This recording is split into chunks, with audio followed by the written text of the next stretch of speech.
What's up, bro? What's happening, African? Man, it's been a busy day. That's a mean Johnny Cash t-shirt situation you got For happening on. $3? Yeah, man. Walk the line, man. I'm a little embarrassed that I actually like some of his songs. How could you not? I shot a man to watch him die. That's gangster. And then the way he was singing it, it was really just like he was talking. Yeah. I mean, it was a cheap version of John Lee Hooker, but you know. Yeah. But Johnny Cash, I saw that movie Walk the Line.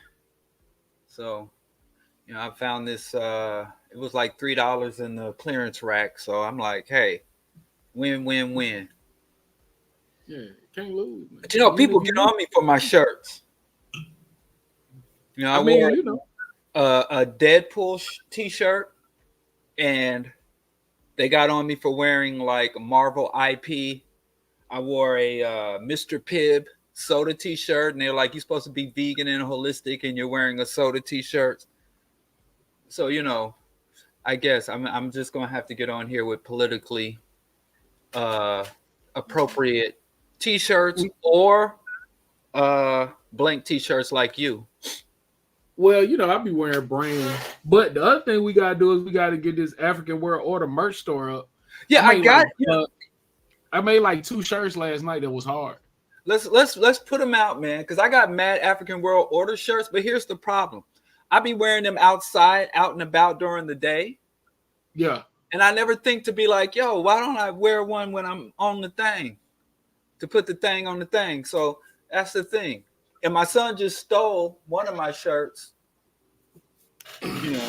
Just came over, and my son treats my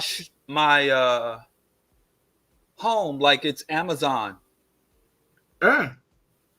I used to do it all the time. For groceries, clothing, and artifacts, dishes, toiletries. I'm gonna call the police on his ass. That no snitching street code shit ain't working for me. But then they're gonna be asking me questions and why he got a set of keys. I don't know what to do, man. He just comes through like Debo. Hey, man. Yo, whack as hell. BM. That's kind of hard. You know what I'm saying? I got a version of that shirt. What made you do what? Like that's non-specific. Hey, that's it, man. Like he made me do it. Shout out to the moderator. What up, James? Real African.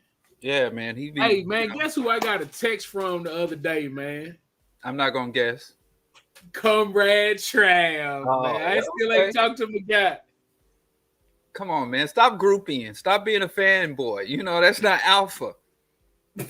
No, you remember, I remember when you and Jared were talking, you gotta be beta. Wasn't it beta? You just permanently angry?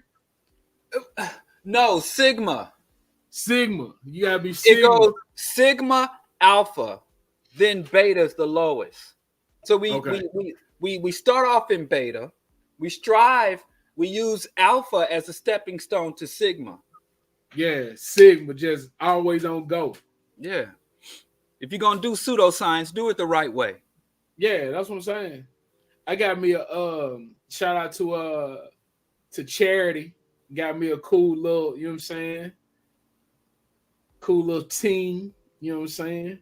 Can't wait to go out with my brother, see what it sounds like. A Charity? I don't know. I'm completely lost. You met Charity. She was at the house. Sociologist. Oh, yeah. Yeah. And where y'all going? No. She left here. She was here. She was here moving around. Yeah, man. Little subcompact 40. Yeah. Got the little she was in LA, so she had to buy the I don't know how y'all live, but apparently they're like magazine restrictions. Oh, like you can't have a pistol with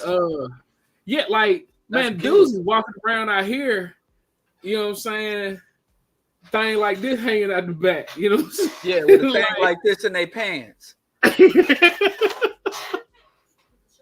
With a But thing like yeah, this in your pants, if you got a thing like this in the on your hip, you got a thing like that in your pants. How about yeah, that? man. Yeah. Hey, man, And yeah, body. California, shout out to California. They've managed to, despite the reactionary right wing Supreme Court, managed to, be the best at sustaining restrictive and regulatory limitations on firearms. Shout out to California. Yeah. I am very much pro gun control. Yeah. Who is it? What maniac is it? You But ain't. I am. Oh, good. I support gun control. Like I don't mind waiting and all type of shit. Like Yeah, background checks. yeah, all that. Oh, good. Hmm. Because so many black folks, man, they just infected with European bloodlust. So many of our people. But listen, so the thing got 7. I think it's like a 7-round mag. Uh-huh. But the gun's so little, when you put, I think it's like the 10-round mag in there, it put like another 1.5 inches of grip. So now I can really hold it. And it's a subcompact. I know it's gonna be loud. Second shot gonna be terrible, but it should be fun. Real small, like Yeah. You know what? My favorite gun has always been. They used to call them a Saturday night special, a 38 revolver. Yeah, snub nose. Yeah. But I don't like snub nose because I don't want to have to work on my aim. I prefer like 4-inch barrels, but like 38 revolvers. It's powerful enough, but it ain't no Rambo video game shit. But yeah, I don't like guns at all. But if I must, yeah, a little snub nose 38. I ain't mad at that at all. Yeah, because after that, But my main defense mechanism is just not crossing people. Hey, bro, stay at peace. Listen, man, look, I be telling people all the time, man, I don't be had nothing to worry about. I don't owe nobody no money. Like Mohila ain't gonna come and get you. Like if Mohila show up, I mean, like, like it's gonna be some copper. You know what I'm saying? Yeah, but real talk, man. When I go to Kansas City, or I'm in St. Louis, or I'm in any other of these ridiculous red states, and I see these people loaded. Like I said, I was in a vegan restaurant. And the woman come with 2, like them under armpit holsters on both sides. Yeah, she had Glock, like with the old. Remember the Desert Eagle type patterns? They were Glocks. They weren't Desert Eagle, but they had like that decoration they used to put, like that Desert Storm camo shit. And Glock, be on sale all the time. Huh? Them the ones that be on sale all the time. Yeah, and she's like wearing like bright spandex yoga pants with bright colors and like a bright halter top, fingernails did, hair did, a girly girl. And I'm sitting at the window waiting in a vegan restaurant. She come in strapped up, just talking mad casual. I don't want to live like that. Look, bro, she vegan. That don't mean she don't want no beef. Yeah, that's whack though. That's whack. If she want that cauliflower. That's why I'm like, get me out of here. I go say hi, check on all my people, and then I get back up to the liberal blue states where I can have at least the illusion of peace. Yeah, man. This open carry shit is weird as hell. I mean, as somebody, like, I think I told you this before, like, I stopped carrying a gun because it just gave me, like, too much comfort. It was just like, this isn't, like, I'm not even making good decisions anymore. So it's like, I don't need that. You know what I'm saying? But then, at least here, I've yet to see many people. Like I've seen the occasional Yahoo with a Draco stuffed down his pants, or an AR on a sling at the gas station. But we don't be having all that around here. It's bloodlust. The one time I was carrying a gun. First of all, I had this homeboy who, he went to the military. Brothers that go to the military patriotic and then leave being, black nationalist militants Yeah. because they're the worst kind of conscious black people. Yeah. The people, some of us like me, we get awakened in school through academics. We have an academic awakening to our consciousness. But them brothers that get awakened while in service to the empire, them brothers are some of the, we got to bring this shit all the way down. So I had a homeboy from Jersey who was raised a patriotic American, and he enlisted in the U.S. Armed Forces. And from basic training on to his deployment, he woke up like, oh, yo, we need revolution. So when he came back home, he enrolled at university, and me and him met up and started working together. And he's like, you don't have a felony. And I was like, no. And he's like, then why don't you carry a gun? And I'm like, what? He said, it makes no sense for a black man who doesn't have a felon not to arm himself. And we can't work together unless you arm yourself. And I'm like, fine. So he took me out to this remote Kansas place in the middle of rural Kansas. And I'm looking at like you said, 38 revolver. He's like, nah, that ain't a real weapon. No talking stopping power and all that weird shit. So anyway, I purchased a gun because we had a small business on Prospect. That bank runs and all that shit. And so he was like, I don't work with brothers that ain't equipped. They can't watch my six. So I'm literally like just carrying a gun so that we can proceed with this nonviolent, peaceful, educational work we was doing. And so I would just like keep it under my seat of my car when he'd ask me for it. He'd keep it under the seat of my car. And one day I pulled up at a stoplight, and this dude pulled up in this, donk. You know what a donk is? I'm surprised you know what a donkey is. Yeah, he pulled up in a donk, bass blasting, and my little Nissan, the windows are rattling. So I look over with a annoyed expression, like, dude, it's the middle of the weekday. What are you doing? So you was hating. Yeah, and so he saw the expression on my face. I wasn't looking like with glee and all, like, oh, you the man. I'm looking like, what are you doing? So he's like, the fuck you looking at? And then I'm like, what? It's obvious what I'm looking at. You literally put thousands of dollars in this car so people would look at you. And then you're going to ask me what I'm looking at. So anyway, he jumps out his car at the stoplight. He jumps out, and I'm on this side. So it ain't even like we cheek to cheek. I'm on this side. So, he's looking across the passenger side, and he had a sister in there. And he jumps out the car and got the fly car. Car costs 10 times more than mine. Watch costs 1,000 times more than mine. Probably gear could double my whole get up. I'm like, you living life way better than me. What? And I can't even look annoyed. So dude, get out and come around. And like you said, a wave of calm came over my body, because just at that time, I had my pistol right up under my seat. And I'm in Missouri, so they want you to. And I'm like, whoa. So then I took that shit home and locked it away in the safe. Because I'm like, I don't like how that shit feels. And so dude came, and I just was like, the light changed and I went on. And I'm like, this dude made me come outside myself. Bro, you remember? Since then, I haven't carried. I don't walk around armed. It's CeeLo Green,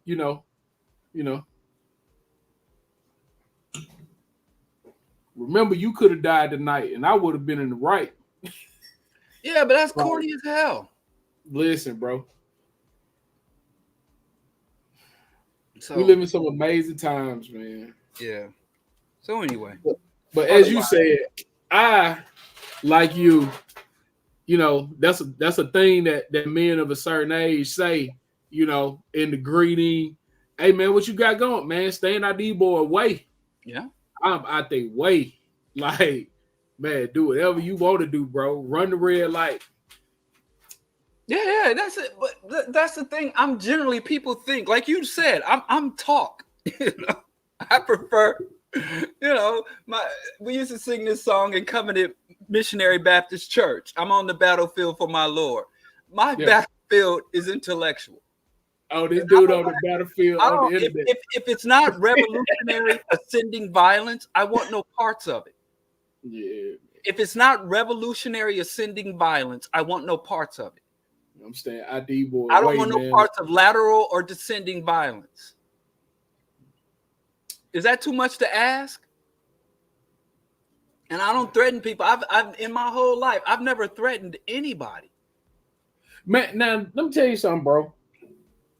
So in high school, I get into it with this guy, and I tell him I'm gonna do him something, you know.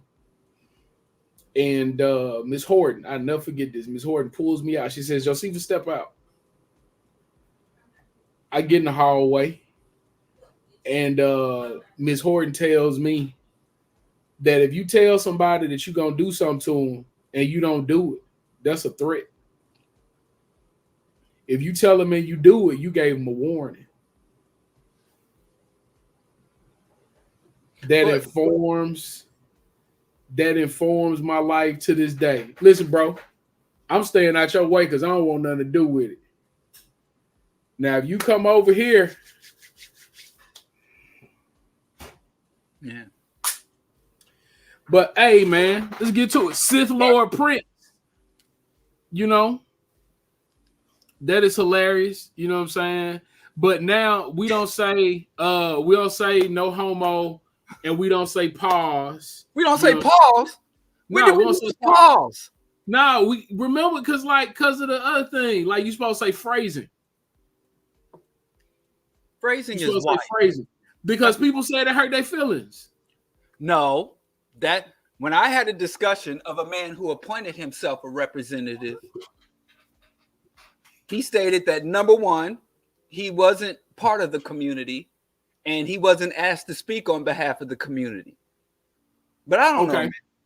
All right, so listen, this is what I want to say. This is what I want to say. If it offends you, I won't say it. No, it's not that it offends me, but this is the thing. So, you know, one of the reasons that we missed, I was in New Mexico as a part of a fellowship.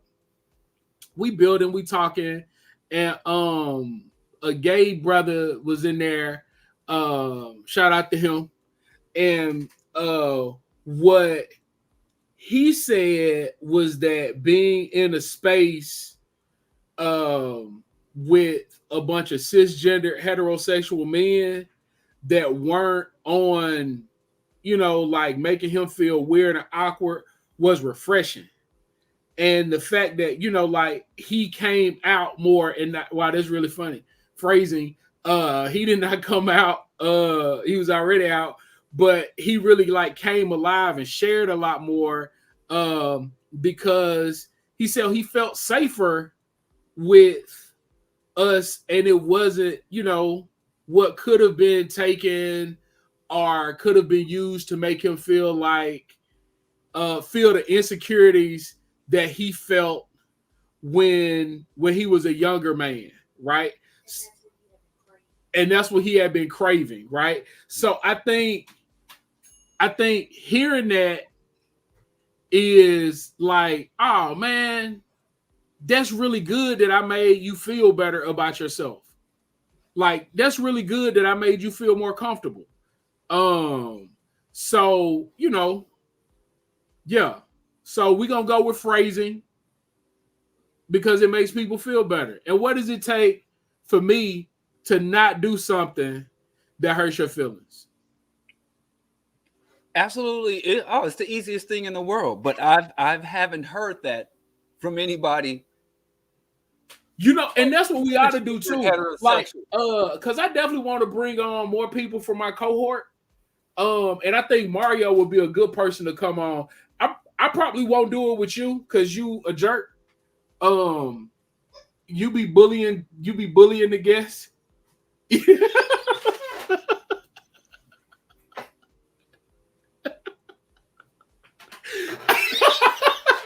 at your face. Listen, I am genuinely perplexed by that reputation that has been unjustly and baselessly applied to me.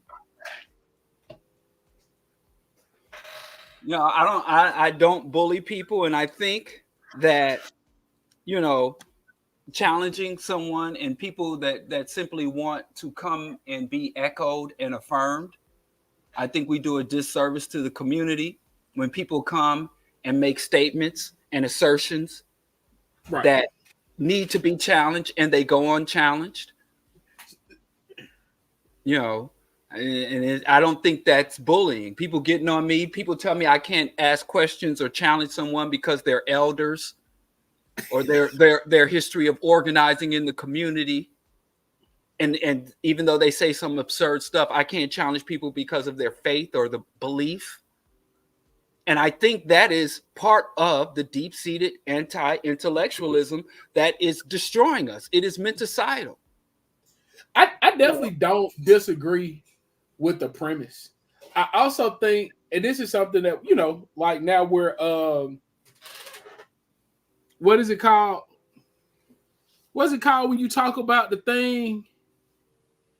Um, we're giving you a peek behind the veil. No. Is that, yeah? But like, this is a conversation that Diallo and I have, and I think it's a really interesting conversation for us to be having.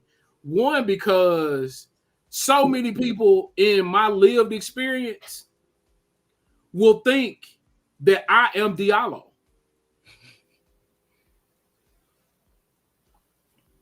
So yeah, so like when I'm talking to Diallo about like, bro, like you can't do it like that, it's the same thing people have tried to say to me. So if they were to find this, I'm sure they would be like, I know you're not talking to somebody about doing it, but that's why I feel compelled to. Yeah. Because I really do see things in a very similar fashion to Diallo.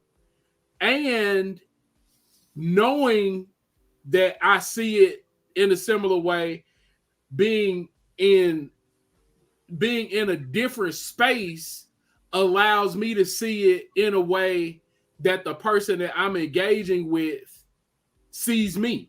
So in rapping with Diallo, it's like I'm really looking into a mirror, and I think that is what is so important about being in community and being in relationship with somebody, right? Like we have to use each other as our mirrors. Because if ever I'm out of line, I want Diallo to be like, hey, bro, that's not it. And because we have a relationship, because we're in community, I will be able to hear that in a way that I wouldn't be able to hear it from somebody else in the chat. Like I can think back, rapping with my brother about this, thinking back to when we first came on and we were just kind of talking, and it's like, hey man, I don't do that disrespect. Like that's not really how I get down on the internet, because I don't pretend to, like I'm not being different than I am on the internet.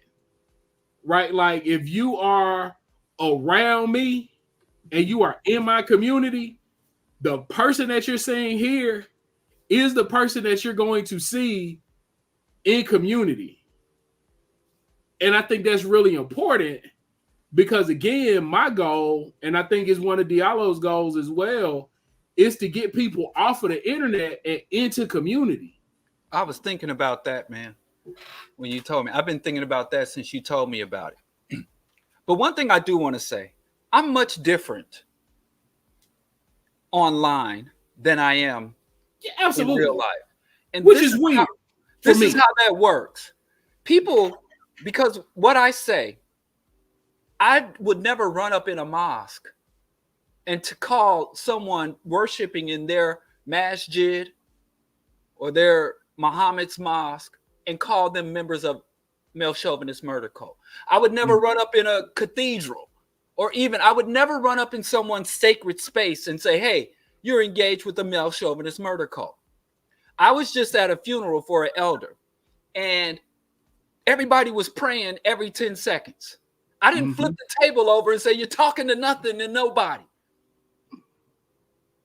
Because as much as I think these ideas need to be articulated, As much as I think what those people in those spaces are doing are perpetuating harm and locking us down and pushing us down a genocidal cycle, I do respect that there are spaces and places. I don't run up in McDonald's and tell people to get off the swine and get refined, even though I'm a vegan. So someone might, I've been in places where someone's like, well, let's pour libations to the ancestors, or I want to open prayer. And people that know me look at me and wait for me to do something crazy. I was invited to the Black psychologists years ago, the Black psychologist group, to give a talk. And they opened with libations and prayer. Mm-hmm. And some of the people that knew me, that invited me, were looking like, oh shit, what's he gonna do? So I understand that there is a time and a place, there is an appropriate and inappropriate way. But if you come onto a forum that is about critical thought, evidence-based discourse, and articulate something, I think that is the appropriate place to challenge it. I don't go around challenging everybody that makes a fallacious or baseless assertion just in my normal life. Oh, you mean like everybody outside of your community? Yeah. I got relatives that are Muslims. Like my older brothers, my two older brothers are both Muslims. They call and say assalamu alaikum. I say wa alaikum assalam. Just be like, what you call me? What's up? And then proceed with the conversation. Mm-hmm.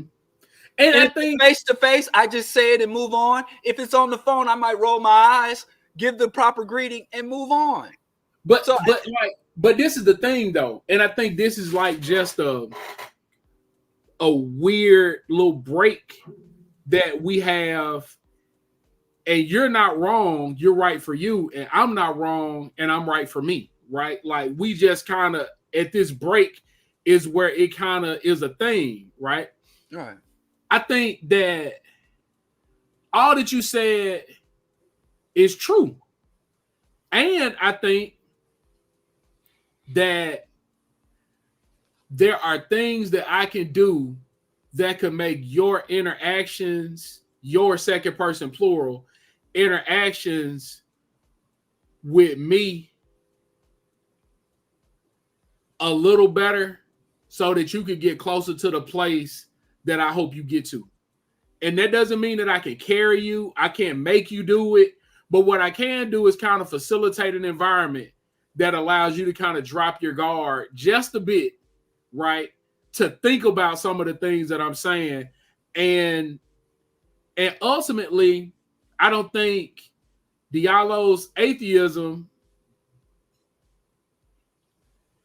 is any more beneficial or detrimental than my Christianity, than his brother's Islam, than Dr. Lackey's Baha'i, as anybody else. You know what I'm saying? Like, I think whatever the thing, if you are bringing something that attempts to unite African people, that attempts to end capitalism, that attempts to end oppression, that attempts to build a community that we want to live in, I'm with it. And if we get close enough and you go to talking crazy, I'm going to laugh in your face and be like, you sound ridiculous. And it's not because you believe that there's a God or you reject the idea of God, but you believe that Umar Johnson building a school. I'm just going to laugh in your face. And that's going to be my response to it. I'm just going to laugh and be like, hey, bro. Right. And my whole purpose on being online and on social media, besides, sharing some stress diffusing humor, is to combat menticide. I think menticide is the number one threat to our people. It is validated. So my main things are to engage anti-intellectualism, ahistoricism, and apoliticism. Those are the things that I go at. And those manifest in so many ways across so many spectrums. And I think that people telling the truth and people who are being sincere deserve to be as forceful and direct and unapologetic as people out here telling falsehoods, irrationality, fantasy, folklore, and myths as legitimate truth. Yep. That's why I wanted to talk to you about that sister I respect, this elder I respect who denounced and attacked me because she's a science teacher who believes in intelligent design. Mm-hmm. And she wrote like this 10-paragraph denunciation of me. Mm-hmm. And it bothered me, but I'm still gonna be 10 toes, palms of my feet, and I mean the and heel of my foot. I'm still standing on that. Mm-hmm. And if I lose the connection and communication and the support of an elder, so be it. But anyway, now that all that's out of the way, you want to get on the topic so we could open up for questions, comments, criticism? For sure. So I do wanted want to say this though. I do want to say this though. For real. I love you, man. Like, as a man, as a person, as a thinker, as a contributor to my political growth, as a mirror to the place that I want to be, I'm very happy to be struggling with you, bro. Very well, happy. I also love you, and I greatly admire and appreciate, the connection. And I'm rarely and optimism is something I struggle with. My wife was yelling at me because she said something about she was hopeful today, and I started to tear down like, hope. Where they do that at? I don't allow it. For me in my household, we don't do hope.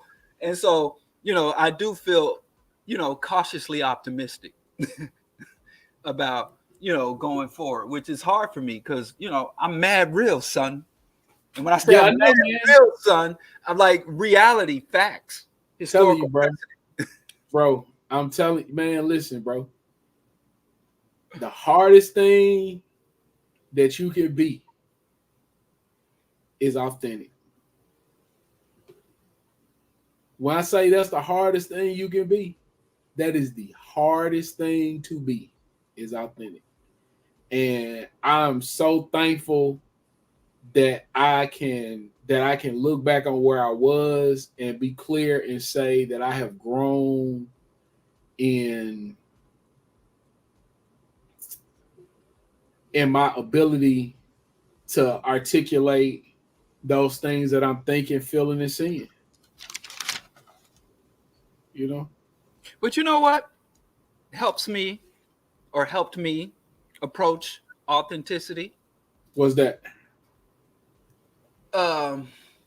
Letting go of the notion that to be a revolutionary, you had to be like a good guy. Man, so letting go of the comic notion that the world is divided between the good and the evil, and I'm one of the good guys. Listen, bro. Just straight up and down. I mean, like, I'm gonna go back. I'm gonna take it back. I put this on my kids. You know what I'm saying? One of the main ways people go left, and when I say go left, I mean be left, and not the good left, but the bad left, is when they really get caught up in trying to be a good guy. That's whack as hell. As soon as you start trying to be good, because, man, listen, bro. So it's like you trying to be a good guy, and now because you're trying to be a good guy, now you got to live up to what my standards of good are. So you can't be a good guy because you're an atheist. But dig this. I can't be a good guy because I'm a Christian. Oh, he can't be a good guy because he a Muslim. She can't be a good guy because she a woman.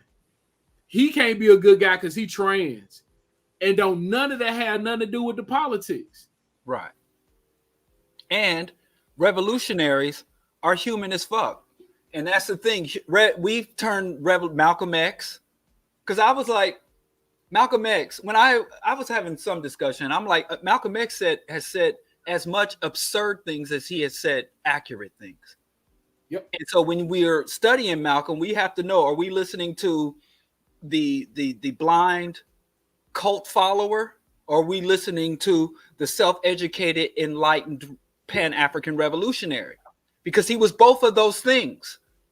And a lot of times, because he said so many brilliant and accurate revolutionary things, we misinterpret a lot of the blind cult follower assessments as having the equal weight. So Malcolm X was not great because he was a good and righteous and upstanding man. What made him great was his ongoing ability to be internally critical and his ongoing lifelong education, thirst for education. And honesty, he was an honest man. But there comes a time where if somebody's on the run and the cops come and be like, which way did he go? That's the time to lie. So the only true morality in an existential struggle, the true morality is victory. So you define and measure things of being right or wrong or moral or immoral based on how they move you towards your ultimate victory. So I'm not anti-sexism or even anti-homophobia because I'm a good guy. I'm anti-sexism and homophobia from a rational, evidence-based conclusion that being such subverts and undermines African people's ability to liberate ourselves. There is no rational reason. And that is a more concrete means of navigating society and developing constructive and mutually beneficial relationships than saying having some subjective concept of goodness and badness or rightness and wrongness, because it all comes from the human mind, the human imagination, and the human intellect. That's why the so-called animal kingdom, which we are a part of, but you know what I mean in that animals have no morality. It's made up. You know, and the moment we accept that it's made up, and then we have to justify and rationalize. Oh, you can, the Lord, I know I'm right because I'm lawful, I'm legal, or I'm divine and I'm holy. No, I'm right because I constantly dissect, re-examine, reconstruct my positions, being in a constant revolutionary critical critique. That's what makes you quote unquote good or bad.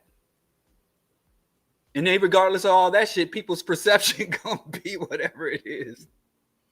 I'm talking about, bro,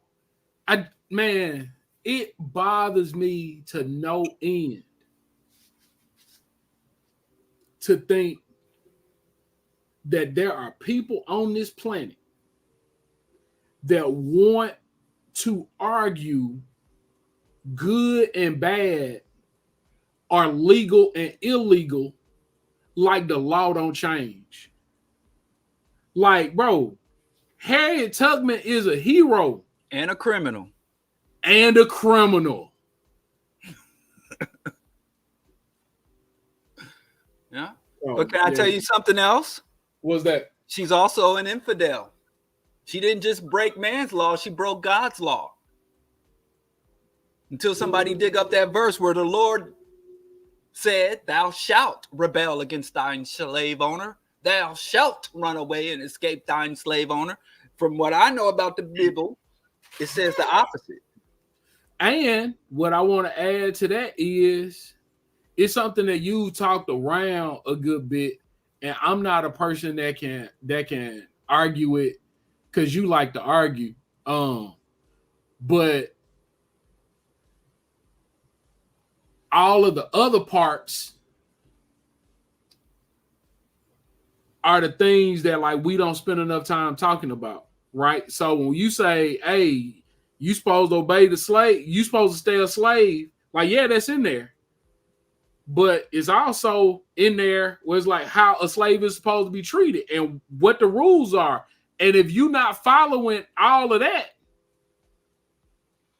You don't get to tell me to follow this part because you're not following it. Having rules for slavery and standards and practices for slavery is like having rules for rape and how to appropriately and justly rape someone. That's the How thing. can you Bro. have the moment you start writing saying, hey, this is how you treat a slave, as opposed to no one is allowed to enslave anyone? Again, bro, what I'm telling you is, does that? Here we go. There are should be conversations. There are could be conversations. And there are is conversations. No, that was me and my brother talking. No, what's that me and you talking? I'm me and your brother. It's both of them. I'm the same. Am Yeah. I not my brother? But Am it might I have not a been Matt. brother? Anyhow, like, bro, all these conversations be running together. Anyhow, so in the conversation we were having, we were talking, whoever I was talking to, we were talking about war and should there be war? And they were saying how, like if it's about resources or something like that. And I was like, there is no need for war over resources because there is enough for everybody. There is no need for war, right? We have decided that we're going to go to war. So these are the rules that the war is supposed to be fought under. If you go outside of that, you out of bounds. One of the things that I think we have done a disservice to is we have only thought about slavery in the context of the transatlantic slave trade. There was slavery on the continent before Arabs. Yeah.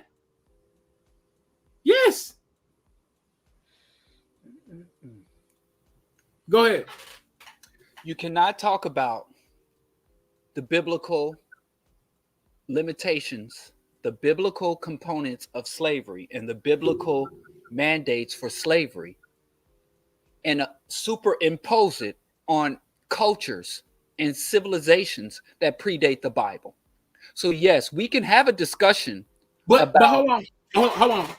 This is not an interruption. This is a question. Mm-hmm. But there were books before there was a Bible. Yes. Okay. What I'm saying is, first, you were discussing biblical slavery and the biblical limitations, restrictions, and mandates as it relates to slavery. Yes. And so I was starting with the Bible. Biblical slavery, right? I was starting with the Bible, moving forward. Okay, but you say that there was slavery, or what has been defined as slavery on the African continent, right? That predate Arabs and Europeans. Yes. And we can discuss that slavery, but those societies, those cultures, those interpersonal and economic relationships predate the Bible. But hold on. This is a question, because it's not an interruption. It's a question. But do those relationships exist at the same time as the texts that are later assembled into the Bible? No, they were not. Listen, the Bible's mandates oversee what used to be called Christendom. Right. Christendom. So we could talk about slavery and indentured servitude in India from a Hindu Buddhist perspective. Mm-hmm. We can talk about slavery and peasantry in China from a Confucius or what they call Sinocentric point of view. We can talk about pre-colonial African slavery or bondage, but not in an Islamic or Christian perspective. Right. So that's like talking about the economics and social relationships of First Nation people in the U.S., you have to talk about it pre-European invasion. Right. So if we're talking about the Bible, you cannot use what happened in Africa, in pre-biblical, pre-colonial Africa, to argue anything to support, sustain, or justify the Bible, because those are civilizations that are literally centuries older than the Bible. And I think this is where our disagreement just continues to rest. And I think we're having a very good disagreement. If I did something for 1,000 years and then I wrote a book, the way that I did things for 1,000 years would be impacted in the book, would impact the way that I wrote the book. But you were doing those things outside of Africa. So if I start writing a book right now about the life of a set of codes, a set of dogma, a set of beliefs, as a member of the African diaspora, right? And I'm writing about what the world, what humanity, and I start making up myths about the origins, and I make up all this stuff, and I start talking about the ancient past to the end times. And I'm writing that from a perspective of a black man in the United States in 2024. Right. And I ain't never even been to Africa. I ain't never been to India. Now people can come and say, well, I'm talking about, I brought that. The people who wrote the Bible didn't know nothing. They ain't been nowhere and they didn't know nothing. Right. So they weren't speaking for, on behalf, or based on anything that was African. But this is what I think. I don't disagree. I think that what I'm saying, and we're just coming to a different conclusion. What I'm saying is, if I write a book about right now and say that it's gonna be the book that lays out the way you're supposed to live, and if you come back to this book in 25, right, it is going to be impacted by all the things that came before the book. Yes. So what I'm saying is, if we're talking about, hold on, if we, unless you got a question, you got a question? Yes. Okay. You talk about impact. You're talking about things that impacted the individual writing the book, not the things that impacted the full totality of human experience. But that's what I'm saying. I think I'm saying the same thing if I understand what you're saying. No. What I'm saying is, everything that has happened on the planet that I know is impact. When I'm writing a verse, I just can't write a verse from today. There is no verse that I can write that is only full of things from today. Everything that is everything though. Huh? There are things happening around the world that you don't know, or even if you know, you can't comprehend. So you can't write a book that see, the problem with the Bible is it's supposed to describe all reality, from the origins of existence to the end of existence. Right. And it's dead ass wrong on just about every single point. Aggressively, militantly, unrepentantly wrong. Okay, and what I'm saying to you is, did my childhood impact the way that I see the world now? Yes, but you have a limited scope, as do I. Okay, but that's all I'm saying. So anything that I write down is going to be informed by everything that I know. Or misinformed. Okay, that's fair. But a person reading what you wrote in 2025 can read it and say, hey. No, not 2025, because that's next year. 25. 25. A person can read and say, the book of Josephus, right, Chan, this man was wrong on geography. We've had research. We've had archaeology, scientific, interstellar exploration. So we have all this shit today that completely dismantles what he said back then. Right. But that don't discount. And hold on. But that don't discount what I'm saying. Yes, it does. That's exactly what that does. How? Because if you're making assertion, if you're saying, I am writing based on my experience, my point of view, my beliefs, and my desires, then you can't discount that. But if you're writing, this is the book that tells the origin of all things and the future of all things. Not only that, this book is a book that everyone should apply to their lives in order to have salvation. And I'm asserting things that no one knows.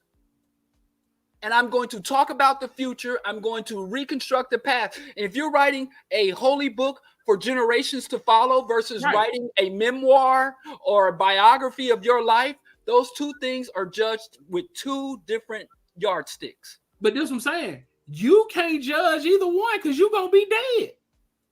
Oh, I could judge it right now. Just like people in biblical times. People in biblical times was judging that shit. Now they got their tongues cut out. They had women had their breast ripped off while they lived. People were disemboweled. People were tarred and feathered, but people were challenging that shit in real time. Okay, but they lost. Yeah, because of the brutality of the the good. But they lost, and it's adherent because of the. But look at this. But look at this. But they didn't lose because we're still here. The battle continues. Exactly. That's the point. So the book exists. So clearly there are things that happen outside of the book that are still influencing us to this day. The book exists because it serves tyrants. I don't disagree with that. Tyrants have preserved it. I don't disagree with that. And also, as we always end with, so we can get into the book, but we always end with this. Creflo Dollar is a minister. T.D. Jakes is a minister. T.D. Snakes. Joel Osteen is a minister. Joel Stolstein. I can't think of nobody else, right? But like we got all of them. Bishop Eddie Longstroke. Oh, Eddie Long. Look, Eddie Long's a minister, right? Right? Farrakhan. All those ministers, right? Also, you just naming Christians? Look, I'm just naming Christian ministers. I can't speak. Oh, Look, look at this. See, name the Farrakhan man. Message Jesse. You see what I'm saying? Listen. Message y'all Jesse. ain't right. Y'all is not right. You know what I'm saying? But I want to hear your point though. I'm very curious. Okay. So if we gonna say that them people are ministers, right? Duddy Bookman was a minister. Denmark Vesey was a minister. Nat Turner was a minister. Gabriel Prosser was a minister. This breaks my heart. This breaks my heart. Every single one of those revolutionary Haitian and African revolutionary ministers were in direct violation of the biblical mandate. And what I'm telling you is, there is no passage in the Bible. There is nothing in the holy text that allows for or dictates that a slave owner can decapitate the master. Nowhere. All the ministers that I just named, Africans you name who did not honor thy master, from Harriet Tubman to on down, if the Bible is to be believed, are under hellfire and brimstone as we speak. And all I'm saying is the church that I go to, the God that I pray to, is so proud of Duddy. Is so proud of Gabriel Prosser. Is so proud of Denmark. That's not the Christian God. Listen, I don't know what else to call him. Martin Luther. That's not the God of the Pope. Listen, I don't know what else to call him because that's what they called it. So I'm gonna call them what they want to be called. Right? I'm gonna respect somebody's pronouns in the same way I'm gonna respect somebody's faith. And if your God tell you to smite me, man, I gotta respect what your God say. But I'm also tell you this: my God is gonna tell me to smite back, and that's just what we. As if people are guiding themselves, but giving credit to God. Whatever it is. Can I ask you my favorite question to What's ask that? any believer, What's that? what would the world look like if God was nothing more than a figment of human imagination? I don't think it will look any different. Okay, there we go. I'm at peace. I will go to bed. You know, I will floss and brush my teeth and settle in to my book. I will go to bed at full peace tonight. Yeah, like That's my point. hey, listen, and somebody I don't know who it was, but I'm thinking about somebody that was in the chat that was really close. He was real close to seeing, say a side of me that very few people get to see. But I will say this.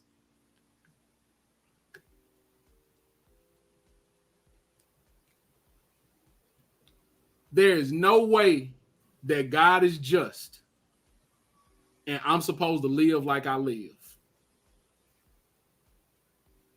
There's no way I'm supposed to live like I live if God is just. And because I believe God is just, I do not believe that I'm supposed to live like I live. And that is what attracts me to this work.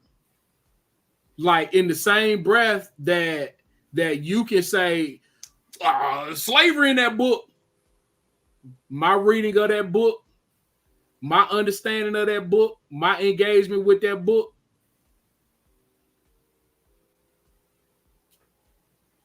But let's get these folks some rational radicals, man. All right, let's get. All right, but I do appreciate these talks. I know it is rare that you're willing to even to debate your faith and Yeah, beliefs. not on the internet, man. That you're a little bit outside yourself. I do appreciate it. I do think Yeah. it's helpful and enlightening for both of us. So, but on this internet, boy, I don't take it for granted. Yeah, no, I believe that. Hold on. I don't quite. Hold on. Let me get this up here. Joku, I don't really know what you're talking about when we open it up. You know what I'm saying? Like, come on, or like type some more. You know, like, All right. So I can really understand your question. See, we were supposed to be wrapping up the topic and opening it up. But what I wanted to talk about was third parties, because I intend to vote third party. Me too. For president this election cycle. And you hear a lot of people saying voting third party is like throwing your vote away, blah, blah, blah. But I don't think that the third parties get enough shine in a true democracy. That's why, ever since the late, great, legendary Fela Kuti said, democracy is crazy demonstration or a demonstration of crazy. And that's the U.S. democracy. It is utter madness and falsehood. And what's even curious is that people genuinely believe that the United States is the greatest democracy when the United States has been one of the greatest corruptors and affronts to democracy. The founding rapists, the founding enslavers, the founding genociders, the founding fathers never intended for the United States to be a true democracy. They locked into the very structures of the U.S. political system, oligarchy. They only intended for landed white male gentry to ever hold any type of political power. And that has remained consistent despite the many reforms, women getting the right to vote, slaves being given the right to vote, and then a century later having that right to vote, secured. We got many people don't know Africans got the right to vote in the 1860s, and it wasn't until the 1960s that vote was finally validated and secured with the influence of the state. So anyway, I think there's a lot of confusion, especially for African people who desire to make change on a political policy level about, and this is one of my favorite quotes. I use it, I think it all the time around election season.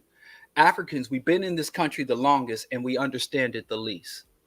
So in one thing, I want to kind of clarify that what is the nature of U.S. democracy? And I want to talk and give some insight into the third parties. And I figure the next time we come on, we talk about the two major parties. So at first I was going to talk about the top three third parties. But then, lo and behold, the party I intend to vote for is not even in the top 3. So I went ahead and stuck them in there. So, and it's All kind right. of good, huh? No, run it down. We Oh, got a little time. it's Yeah. kind of good because 2 of the parties are right wing, fascist, reactionary, and 2 of the parties are progressive Okay. and left leaning parties. So the most dominant and powerful third party in this country, I rarely hear anyone speak about, which is basically the Libertarian Party. Mm-hmm. And the Libertarian Party, which is right wing fascist. A lot of people there's like, oh, they are basically Republicans who want to smoke weed, and that's about it. All Republicans right. who don't care about gayness or we and want to get high and don't care about gayness. So the Libertarian Party, who's probably one of its most powerful or popular proponents, was probably Ross Perot and Rand. Not Ross. Ross Perot was Libertarian, but Rand Paul and his Rand Paul and what's the other guy? Ron Paul, his daddy. Yeah. You know, Rand Paul was named after Ayn Rand, Yep. and so the Libertarian I Party. just want to add this. Uh, And that's not the person that wrote the Red Badge of Courage. It's just like Atlas Shrugged. Ain't that the name? Ain't that Yeah, Ayn Atlas Rand book? Shrugged, and Yeah. yeah, she wrote a lot of horrible books. And I had some homies that actually got caught up in that shit, like became Ayn Rand disciples. She's really just a hypocritical woman, an insane, And horrible, died horrible poor. Died poor. on welfare while spending her life denouncing welfare and public aid. But the Libertarian Party's ultimate mission is to do away with all government regulations. They want to do away with all constitutional amendments after the Bill of Rights, the first 10 amendments. So the Libertarian Party basically wants to reduce the government, the federal government, to military defending territories and enforcing the law in legal disputes. Um, Assistance, aid, healthcare, even internal infrastructure, bridges and roads, regulating license and speeds and licensing of arms, fishing, hunting license. Libertarians believe that the free market is the best way to govern individual behaviors one to the other. So a libertarian believes that you should be able to buy a house and put nuclear waste on that property. Libertarians believe that you should be able to open a store, and if you want to sell rotten meat or spoiled milk, you shouldn't have any health department or FDA to regulate drugs, because they believe that if you are in the market and you sell a defective or harmful product, people will stop buying your product. Therefore, that's free market regulations.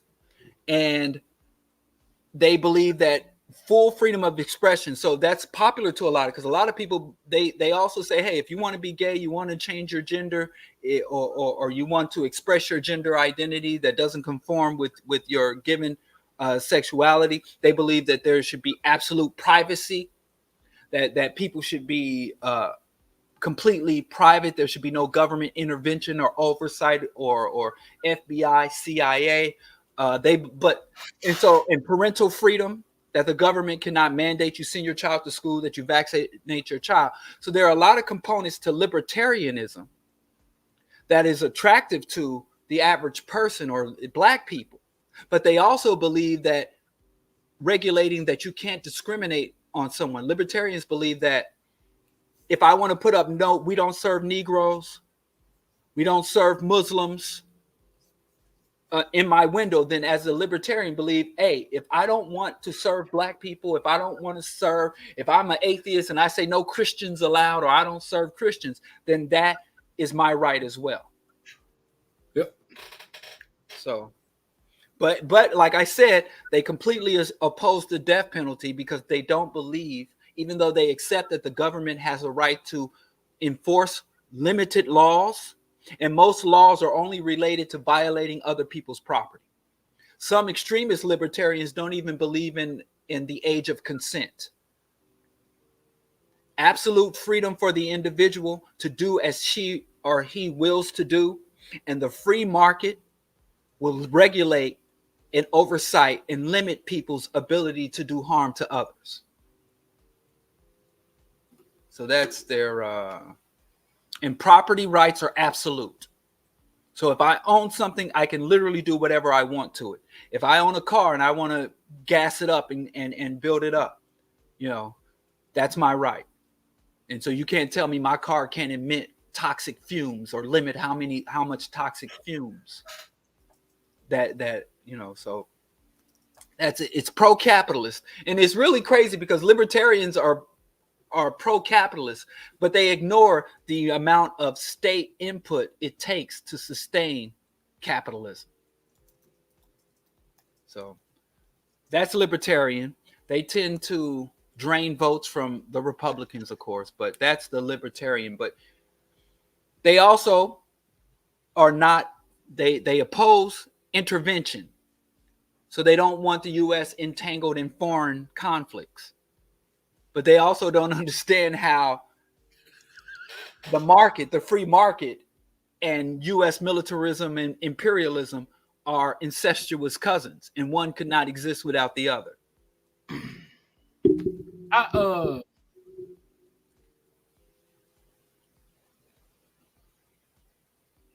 One has to be one of the stupidest people to ever live to think that makes sense. It is I think the easiest way to describe it is the idea that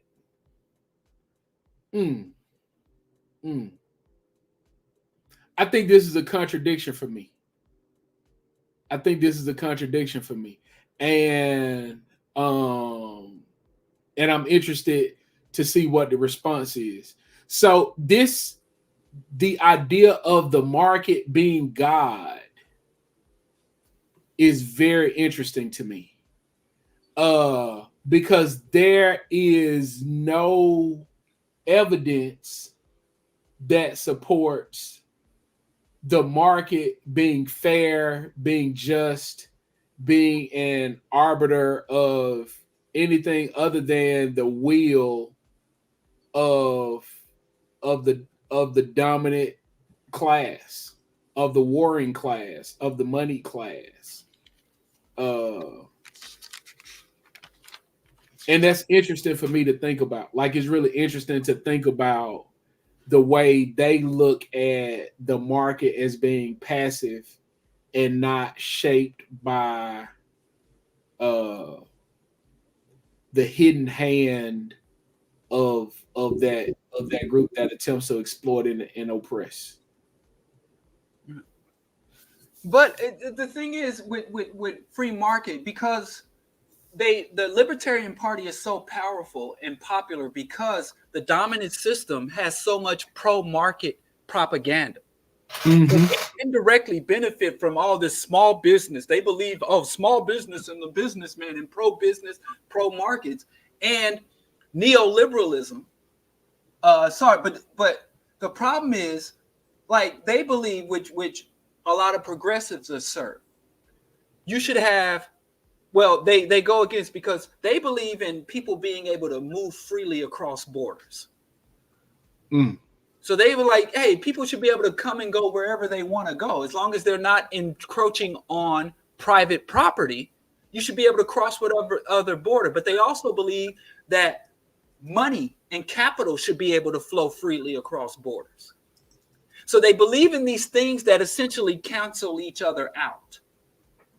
They believe that you should be able to employ someone. And if someone comes to me and says, listen, I'm so desperate, I'm so poor, I'm willing to work under dangerous conditions for a bag of peanuts, you should be allowed, you should be allowed to sell yourself into slavery. You're free to be a slave.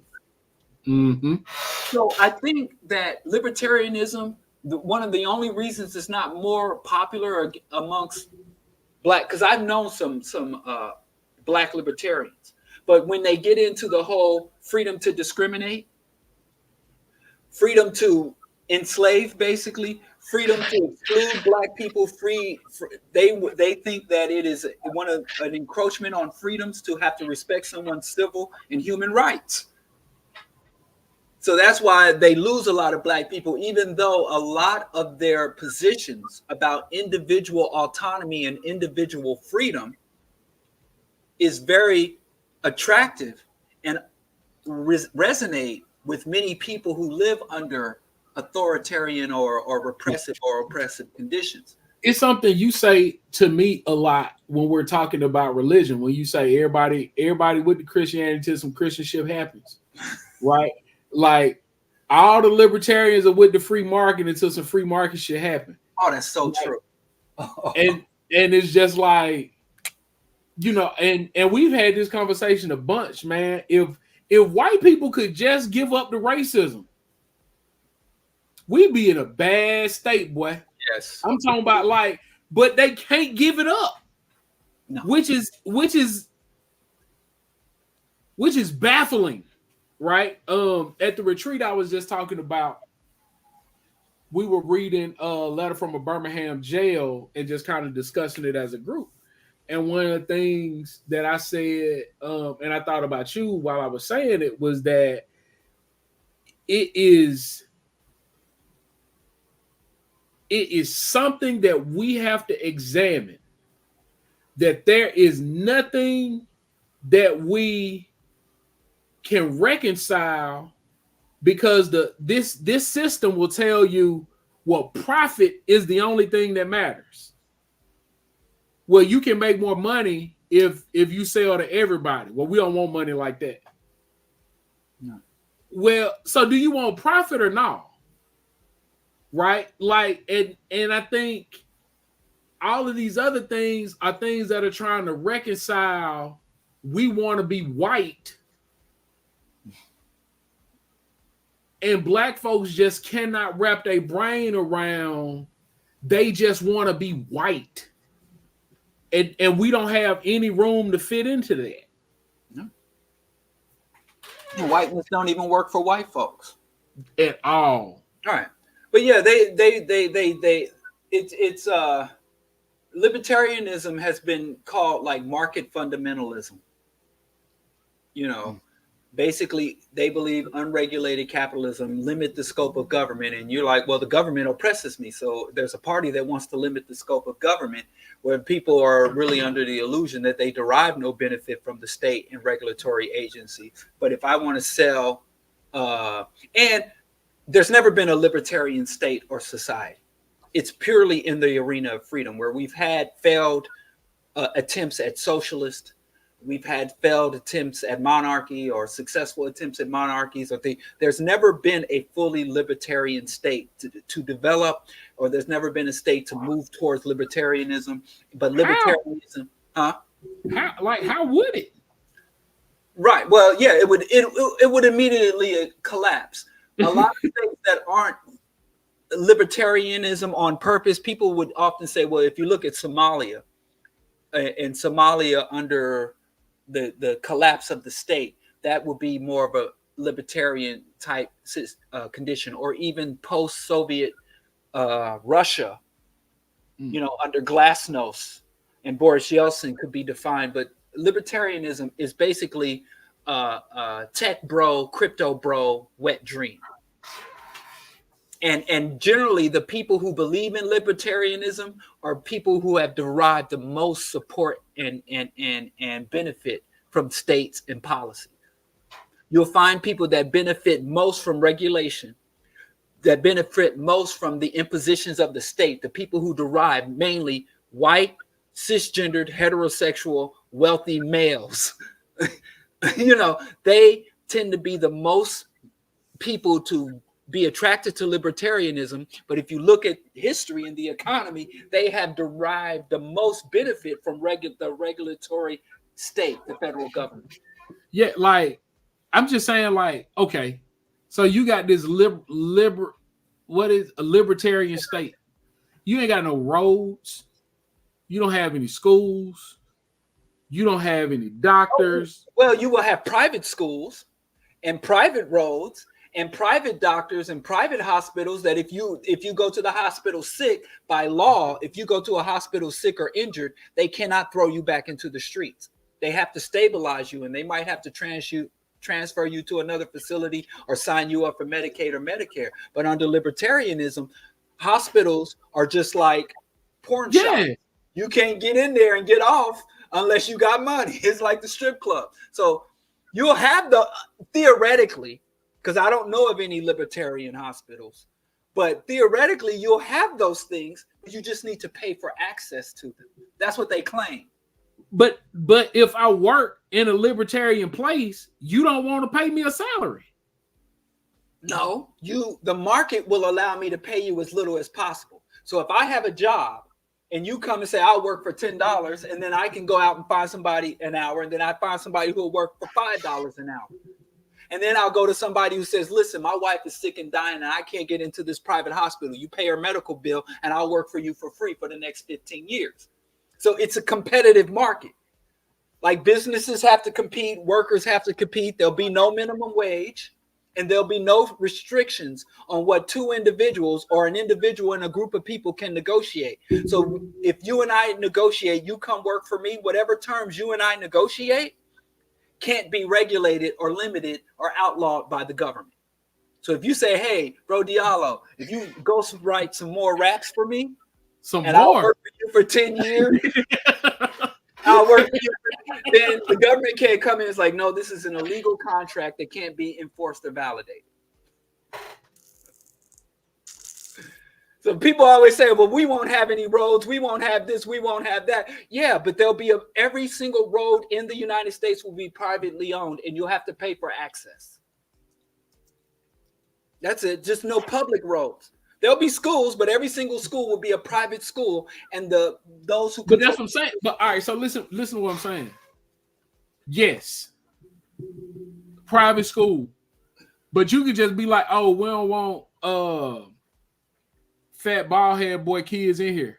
Yeah, we don't want no colored, but no, this is a school for whites only. That will be perfectly acceptable in a libertarian system because forcing me to educate black kids is an imposition on my personal liberty. Right. So then how do I get the money to build my own school? Through the free market. Selling your labor. You can invent something that other people need. You can But also in a libertarian environment, they can say that we don't give patents to fat bald head black kid daddies. Nope, they can't do that because that's a federal government. That's with enforcing contracts. The federal government cannot create contracts, but the federal government can enforce them. So there has to be a federal government for me to get a patent? Yes. The libertarians, they're not anarchists. They believe that there is a role for the government. But that role for the government is basically protecting the state from foreign invasion and having a court system to officiate between conflicts between individuals. So if I have a business and you have a business and we have a conflict, then the federal government can't regulate our businesses. But if we have a conflict between one or the other, the federal government could be an arbitrator in that conflict. But I could just drop my prices, steal all your customers, and then when your business shut down, your personal liberty. Yes. Like, so yeah, this. I don't see how that works. But it doesn't work. But like I said, it is a white boys like to walk around talking about their libertarian because they don't want to be regulated. And it's always the people that are already at the top, because what libertarianism will do is pretty much lock in the status. Racial, gender, class status will be locked in. So that's why you only find libertarian amongst rich white boys who more likely than not inherited their money. That's it. You don't find, and you do find some gullible and stupid black Yeah. or We are everything, bro. Like you can't get away from it. yeah. But now I want to go to what I think is probably the most dangerous political party in the United States. Okay. And you probably gonna think I'm being biased. Okay. This is and it's not the most powerful, but it's very influential. It has no official power, Okay. but it's extremely influential. That's the Constitution Party. Oh yeah. And they've consistently fielded candidates, but the Constitution Party is basically a theocratical party. I don't remember. They haven't always been the Constitutional Party. I can't remember their name. I think I'd have to look it up. But they just changed. They rebranded because every now and then, every few years, the Constitution Party will have some internal scandal, and then they'll rename. Oh, that's what it was. Okay, I had to look it up. It used to be the Taxpayer Party. So the Constitution Party is basically believes that that you have strict adherence to the original intent of the Constitution. But at the same time, they want to completely erase or ignore the separation of church and state. So the Constitution Party is probably the most prominent and powerful outside of the Republican Party, theocratic party, where they want to bring the morality and standards of Christianity, infuse it with capitalism, free market, and U.S. constitutional law. And I mean, this is what I'm gonna say about this. Jesus was definitely a capitalist.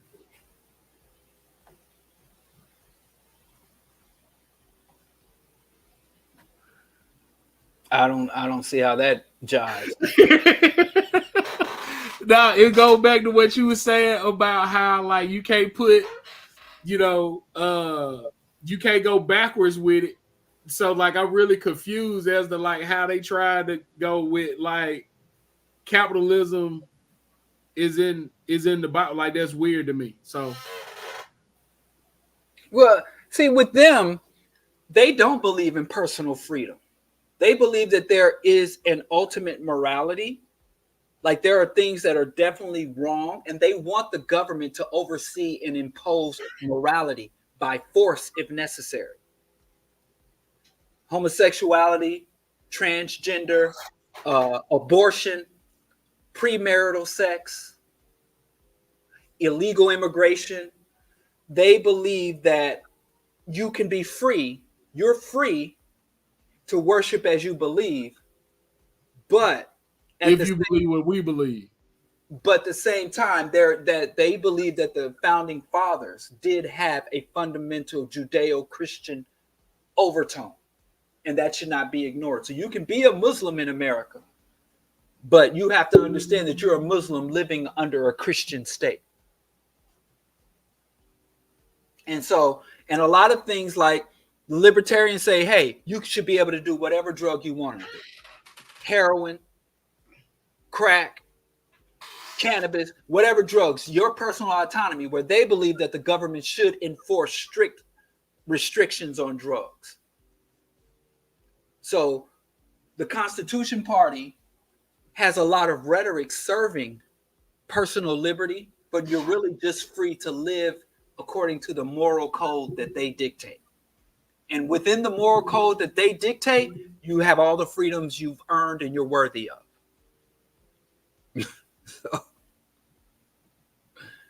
So they are much more pro-regulation, but then again, they don't want the government regulating education. Like once I can have a child, and once I have a child, if I want to homeschool them or I want a biblical education, they don't believe that the government should have any hand in educating children, but the government should force me to have a child.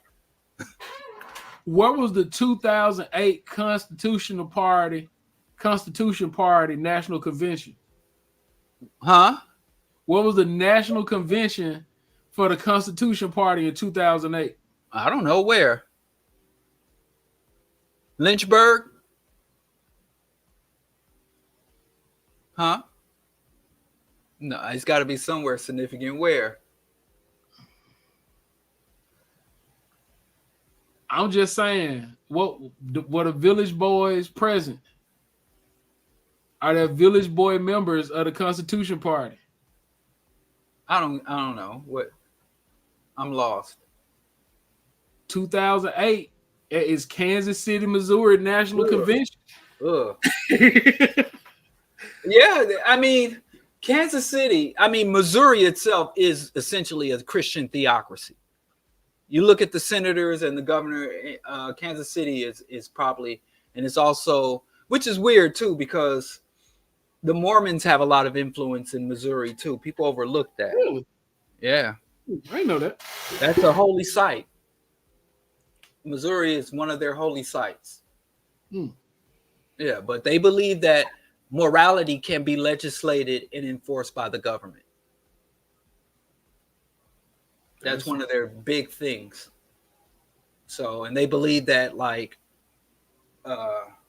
they're against like conscription. They have a lot of pro-capitalist, pro-personal liberty, but there's also a slant of Christian theology. And they don't go as far as the libertarians, so they're a little harder to dismiss, so they can come in. They're not like saying that you should be free to discriminate based on race, but you can't be free to discriminate based on gender and sexuality. So a lot of black people who are against the system can jive with that. Like, oh, you discriminating against the people I don't like. That's a whack ass combination mark.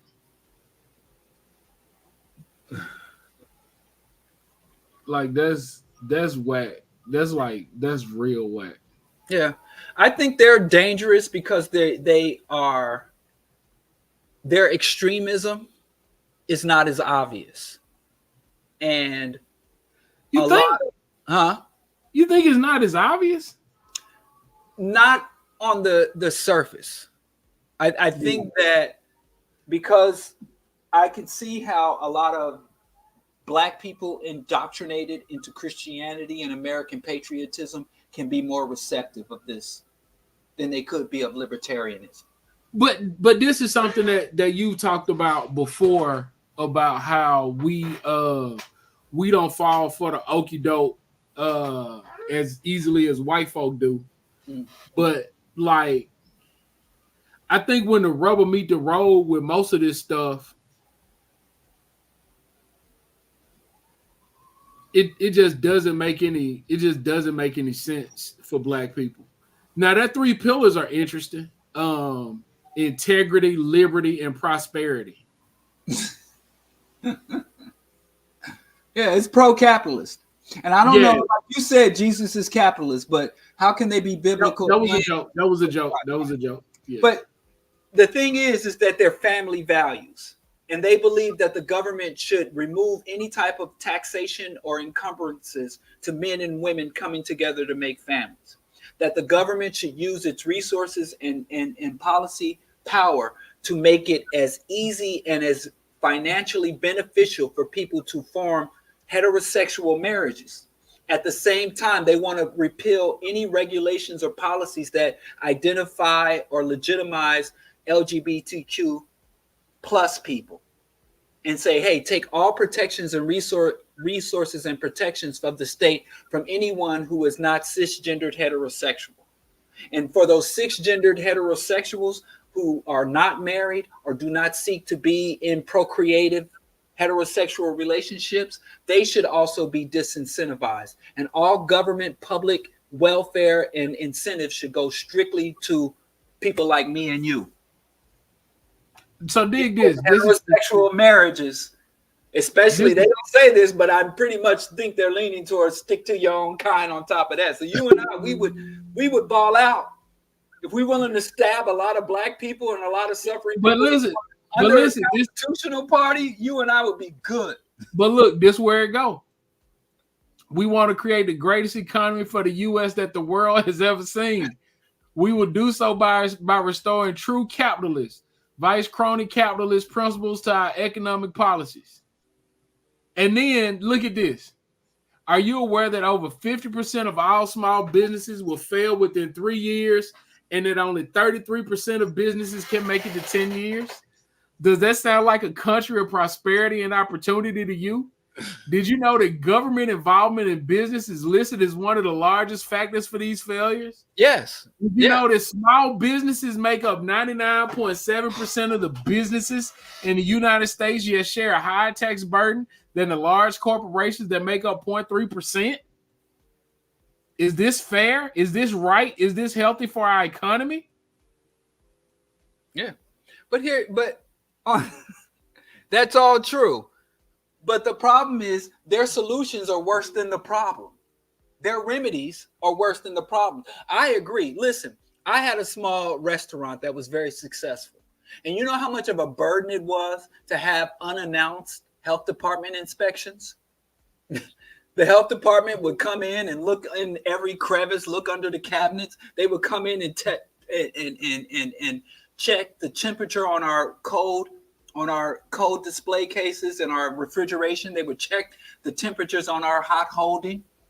And if we did not follow all those government regulations and we lost money because we had to buy ingredients that met FDA standards, and we had to use utensils and equipment that was approved for commercial use.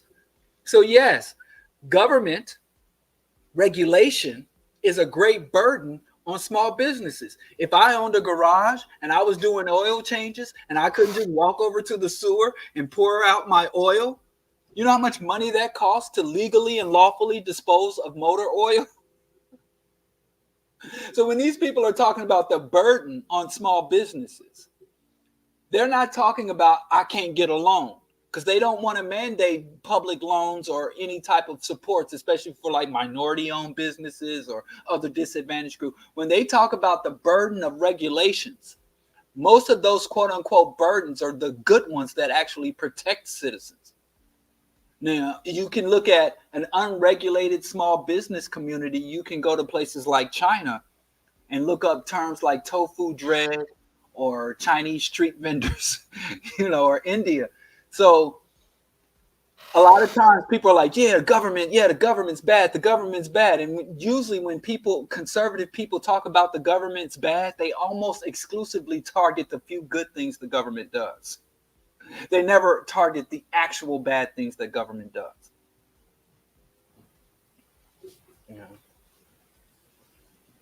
But anyway, that's the Constitution Party. But like I said, what you just read, there's a whole lot of like reasonable shit in there. And that's why I think more people would be more susceptible to going for, but that doesn't pan out because the Libertarian Party is more popular and has more of a presence on the Constitutional Party. But the reason I think that is because the Constitution Party mostly aligns, like 98% aligns with the mainstream Republican Party. So if you form a third party that has a lot in common with the dominant party, why wouldn't I just roll with the dominant party? So if I'm a Christian conservative and I really want my Christian conservative beliefs to be reflected in the state, I'm better off working with the Republicans than working with the Constitution Party. So like gun control. On gun control, the Constitution Party is identical to the Republican Party. Immigration, the Constitution Party is 100% with the Republican Party. Education, about 85% of the Constitution Party aligns with the Republican Party. Judicial oversight and judicial appointments. Many of the conservative justices come straight out of the Federalist Institute, the Heritage Foundation, and they align with the. So I think that even though the Constitution Party on paper looks more attractive to the average conservative, even black conservative, many of those people just say, why not just rock with, you know, that? If you and I form a gang, you know, the bros, and our colors are red, and we want to traffic drugs and exploit and traffic guns, then people like, I'm gonna join these two dudes who are relatively small and weak and under resourced. I might as well just, you know, bang it with the Bloods, because they pretty much are just a smaller, you know, slightly different blood. So that's why. But anyway, and all the horrendous things that you see in the Constitution Party, it's the more extremist Republicans are pretty much 100% in alignment with it.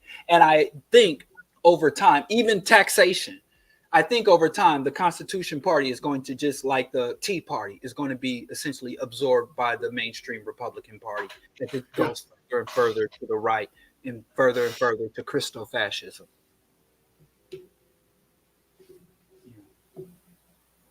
So now, can we get to the good parties? Which one you gonna start with? I guess the Greens. I like that. I'm done with the Greens personally. Yeah, I mean, you know, they play around. I'm not voting Green. I don't like Bill Stein, huh? And can I tell you something else? Mm-hmm. I'm sick of good white people out of power. Why the fuck are all the good white folks? Listen, good white folks. I got a question for good white people. Why the fuck are good white people so bad at being white? Bad white people are cunning. They're good at securing resources. They're good at waging warfare. They're good at taking power and imposing their will and colonizing and taking over every motherfucking thing. Why are the good whites, the anarchist whites, the socialist whites, the green whites so bad at whiteness?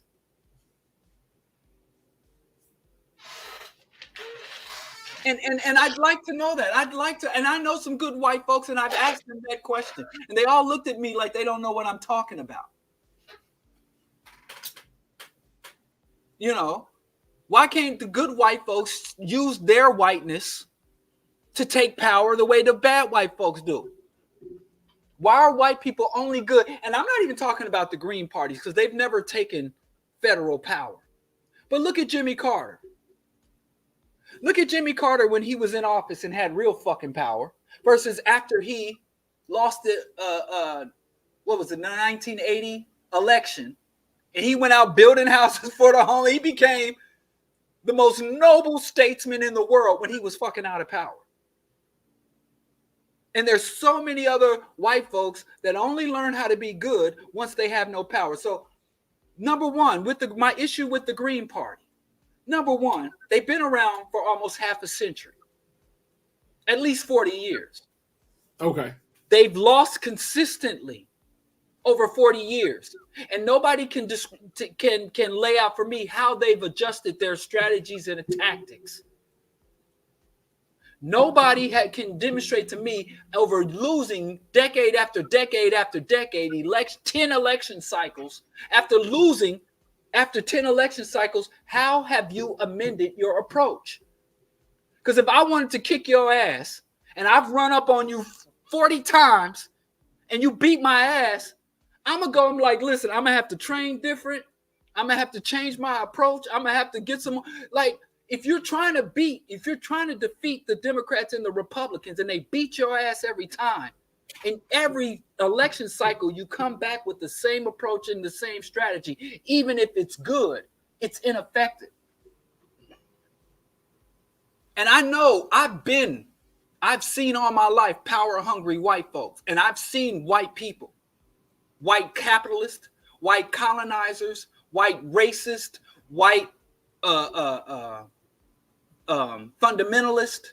I've seen all these populations of white people lose in an agenda. They have an agenda or a program or a mission, and they fucking lose. And I see them go back to and rework it and come again. And if they lose, they go rework it and come again. And a lot of times where you see white folks, if they win the war, if they lose the war, they work on winning the peace. But these white communists, these white socialists, these white greens,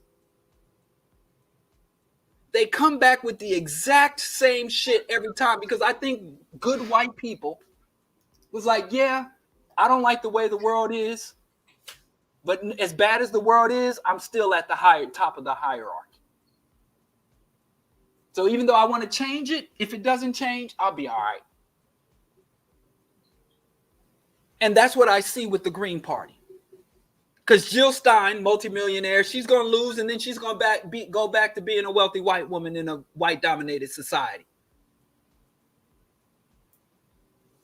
Now, as the Greens lose, genocide, oppression. So I don't understand why the Green Party doesn't play to win. They play to play. And you've had 40 years. And if I could see, and why aren't you campaigning year round? Donald Trump already demonstrated to us, you can campaign all year. You don't have to wait for the election cycle to emerge to start your campaign. And I really believe that because the vast majority of people involved with the Greens, as I've been voting and engaging the Greens, at least for the last 15 years, the majority of them are middle-class white folks. And they know no matter who wins, they get to be like, I'm righteous, I'm noble, and I'll be all right regardless.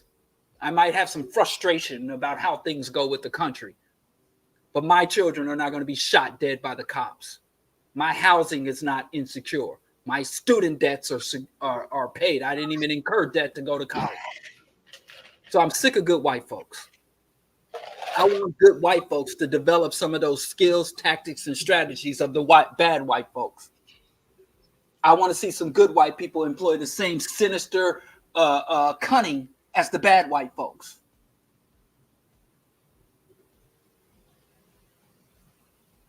So that's my main problem with the Greens. So we can talk about the Green platform if you want to.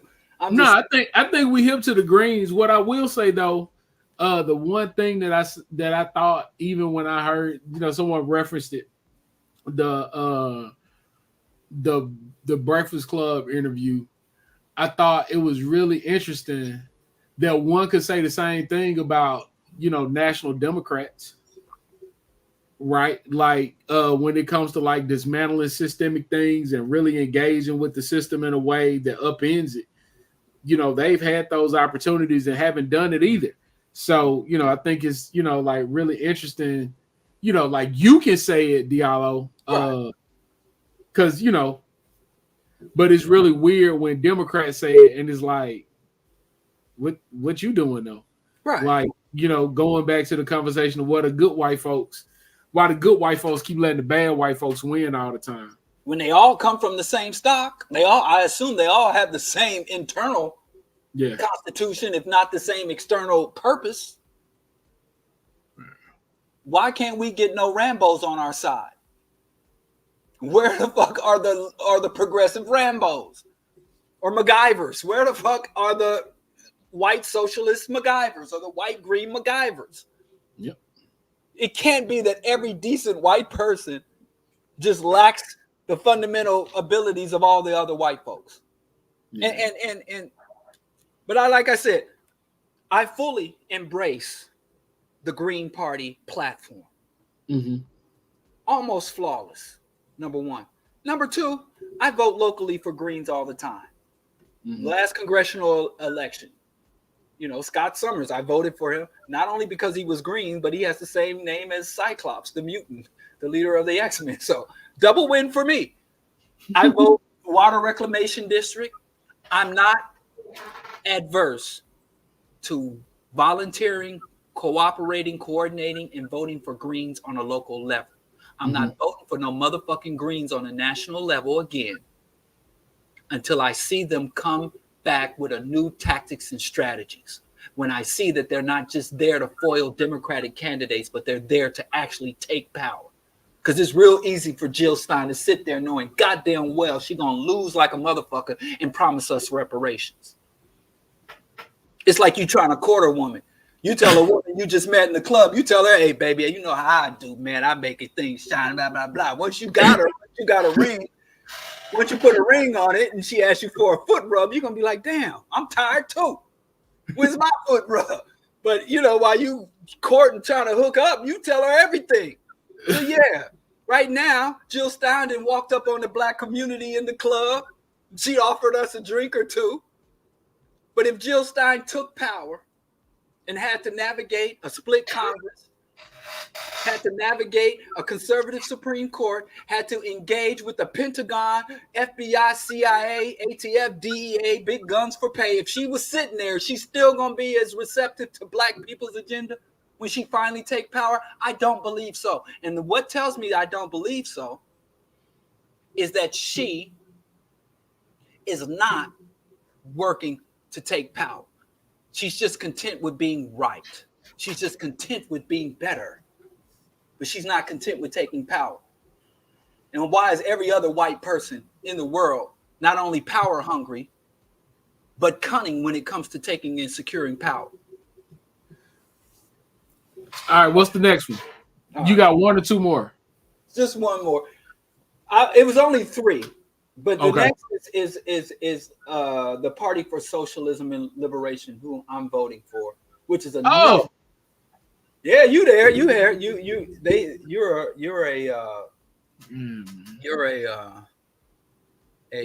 what do you say? Part of that propaganda. Yeah, I didn't pay much attention to the Party for Socialism and Liberation until I saw them open up a show for you. Yeah, man. I was pretty much resting on greens, but I still got the flyer I got at your show. The shittiest political flyer I ever seen in my life. Boy, let me tell you something. This is the shittiest piece of political literature I've ever seen in my life. That's crazy. Like, when I was looking at it, I was like, yo, the website is way flyer than like this. Like, it's like they didn't even try to make it. And then the dude they sent out to give the word. Hey man, I'm gonna get what's my boy name? If I had a rotten tomato, I would have threw it. And I ain't never, by the time I go to the show, I'm trying to think about what buddy name was. Bell. Yeah, you don't even remember. He made no impact. Let me tell you something. It's a guerrilla flyer. This ain't no guerrilla flyer. Let me tell you how you do. No, you notice all these others. You see the when you look at the conservative, they've got an eagle. What's the logo? I say McDonald's, you automatically think of a symbol. The Republicans got a donkey. I mean, the Republicans got an elephant. Democrats got a donkey. The Green Party, they sometimes use that light bulb or have that flower, the emerging green stem. There's no logo on here. There's no symbology. There's nothing quickly I could just look at it and identify. There's nothing. There's just words. And don't you know the literacy rate of the American population? Less than 45% of Americans read on an adult above a 6th grade level. You can't run an election in the United States by fucking writing paragraphs on your literature. This is something you should be able to throw out and somebody look at the corner of their eye and they know what they're looking at. Where the fuck is the hammer and sickle? Where's the black power fist? But look, this what I'm gonna say about rose of socialism. Hey, listen, bro. All that's real. The part about it for me was that, like, it's kind of like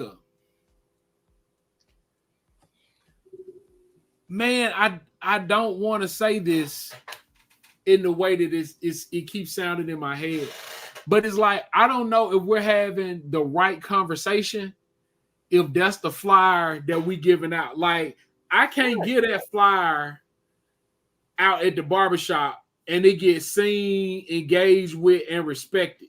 Right.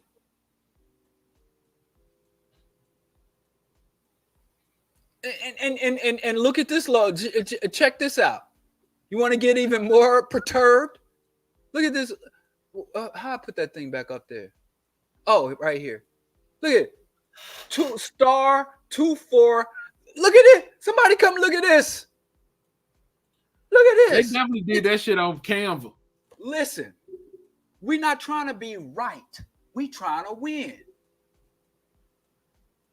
That is a sad little logo. It is not. Again, socialism has some of the best symbols. It ain't even, where's the RBG, red, black, green? There's so many. It's like, but again, I'm new to this party. And this cerebral stuff, and I know y'all folks sitting out there, you're running for public office in a country where over 50% of the population are functional illiterates. That is a fact. That is a fact. You're running for public office. Now, if you want to run a scholarly academic campaign, then don't run in the United States. I don't know what country. Like, I was in Uruguay a few weeks ago. Every other corner had a bookstore. It is a literate society where people read. You know, this is a society where you got to go out and recruit influencers, entertainers. You got to have symbols and songs and logos and make America great again, or hope, or si se puede. So Run a campaign. So yeah. your ability to your refusal to run an effective campaign. So if you're going to run it, it's like Cameron said, don't come at me with that old righteous.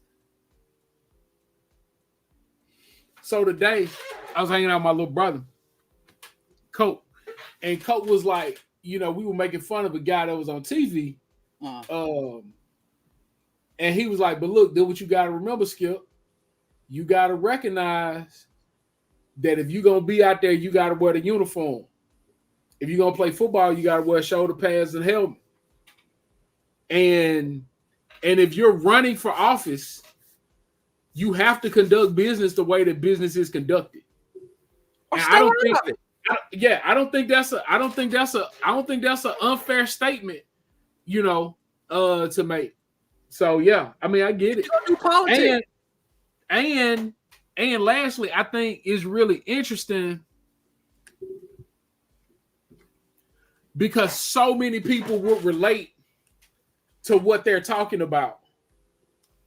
And I don't know what we do to engage, you know, moving forward, but I definitely would be interested in figuring out what that is. To build. Oh, that's the thing that I wanted to talk about. So, like, I was looking at this YouTube thing yesterday. It just popped up about this black woman artist that basically got exiled to Mexico.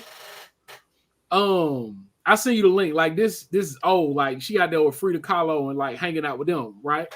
But look, she was like, in the video, they were talking about how because they had a largely uneducated, illiterate population, they hired artists to kind of tell the history of the indigenous people of Mexico and to kind of draw, and build things, like build artwork that talked about the future of those same folks in Mexico now, right? And I think, what does it look like? You're saying like you can campaign now, like you know you're not gonna win 2024. So how do you start building a thing that is a thing for 2028? I'd be right now. Hey, that's crazy, DC Joe Black. That's exactly who it was. Elizabeth Catlett. Who that is? Oh boy, she was hard. And and was like really talking that talk. Hmm. So yeah, like yeah. Um, I give you last word. It's definitely Elizabeth Catlett, DC Joe Black. Like, man, y'all smart, bro. That's exactly her name. Like, as soon as I saw like that's crazy. So Diallo, you get last word, post that link. What no, I can do the invite. Okay. I want to somebody said something about I what did I got a bunch of them start. We can start going through those. there was Let's there go was one bottom where up. somebody was like, did I do anything with the Socialist Party? Where was that? Yeah, here you go. I got it up. Yeah, and I was looking for an email that I got that I responded to that had dead links on it. When I went to the website, I signed up to volunteer. I signed up as an official um, volunteer, and they sent me a canned response, and the links were dead. And then I went to download the PDF where I could print and make up my own flyers, and I was just thinking maybe, but I don't. I deleted that shit.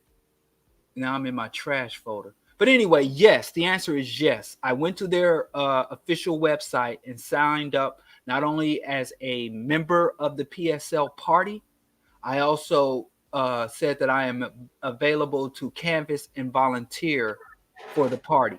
But the links were dead. All right, so I want to say this about them. So when y'all came down, I was like, look, man, it's gonna be Can I people show this? here. Huh? Yeah, I go just ahead. I don't know if it's going to give any of my personables, but here it is. Here's my thing right here. How Hey, they yo. what That is nefarious.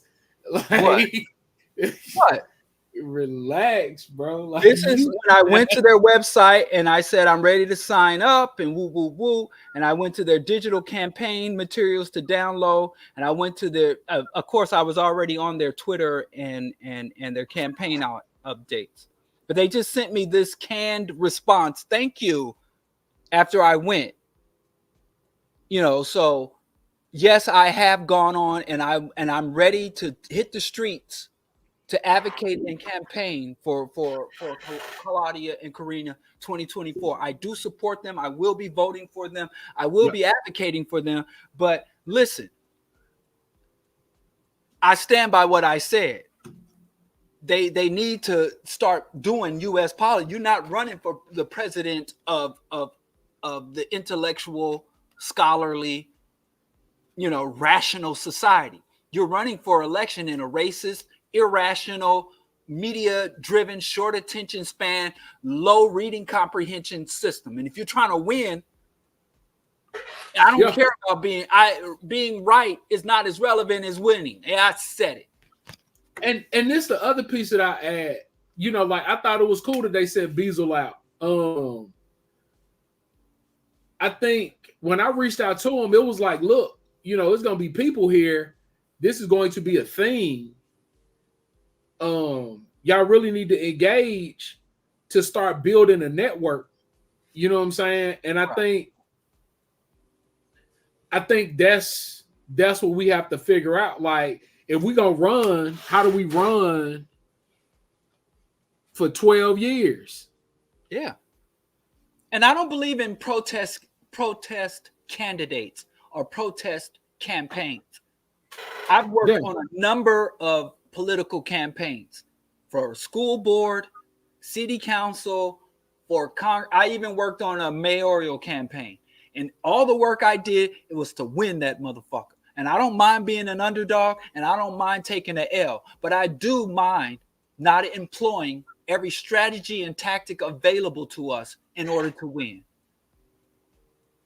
yeah.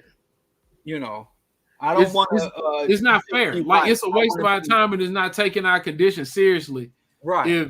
If you not trying to win. Right.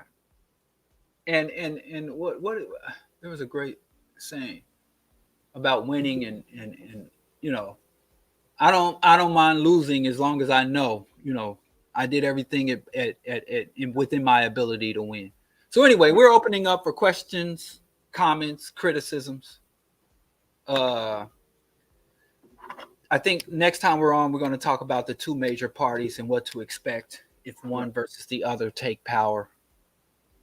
And I think there's a lot of misconceptions and illusions we have about the parties. Joe Cool, I still want you to tap in. To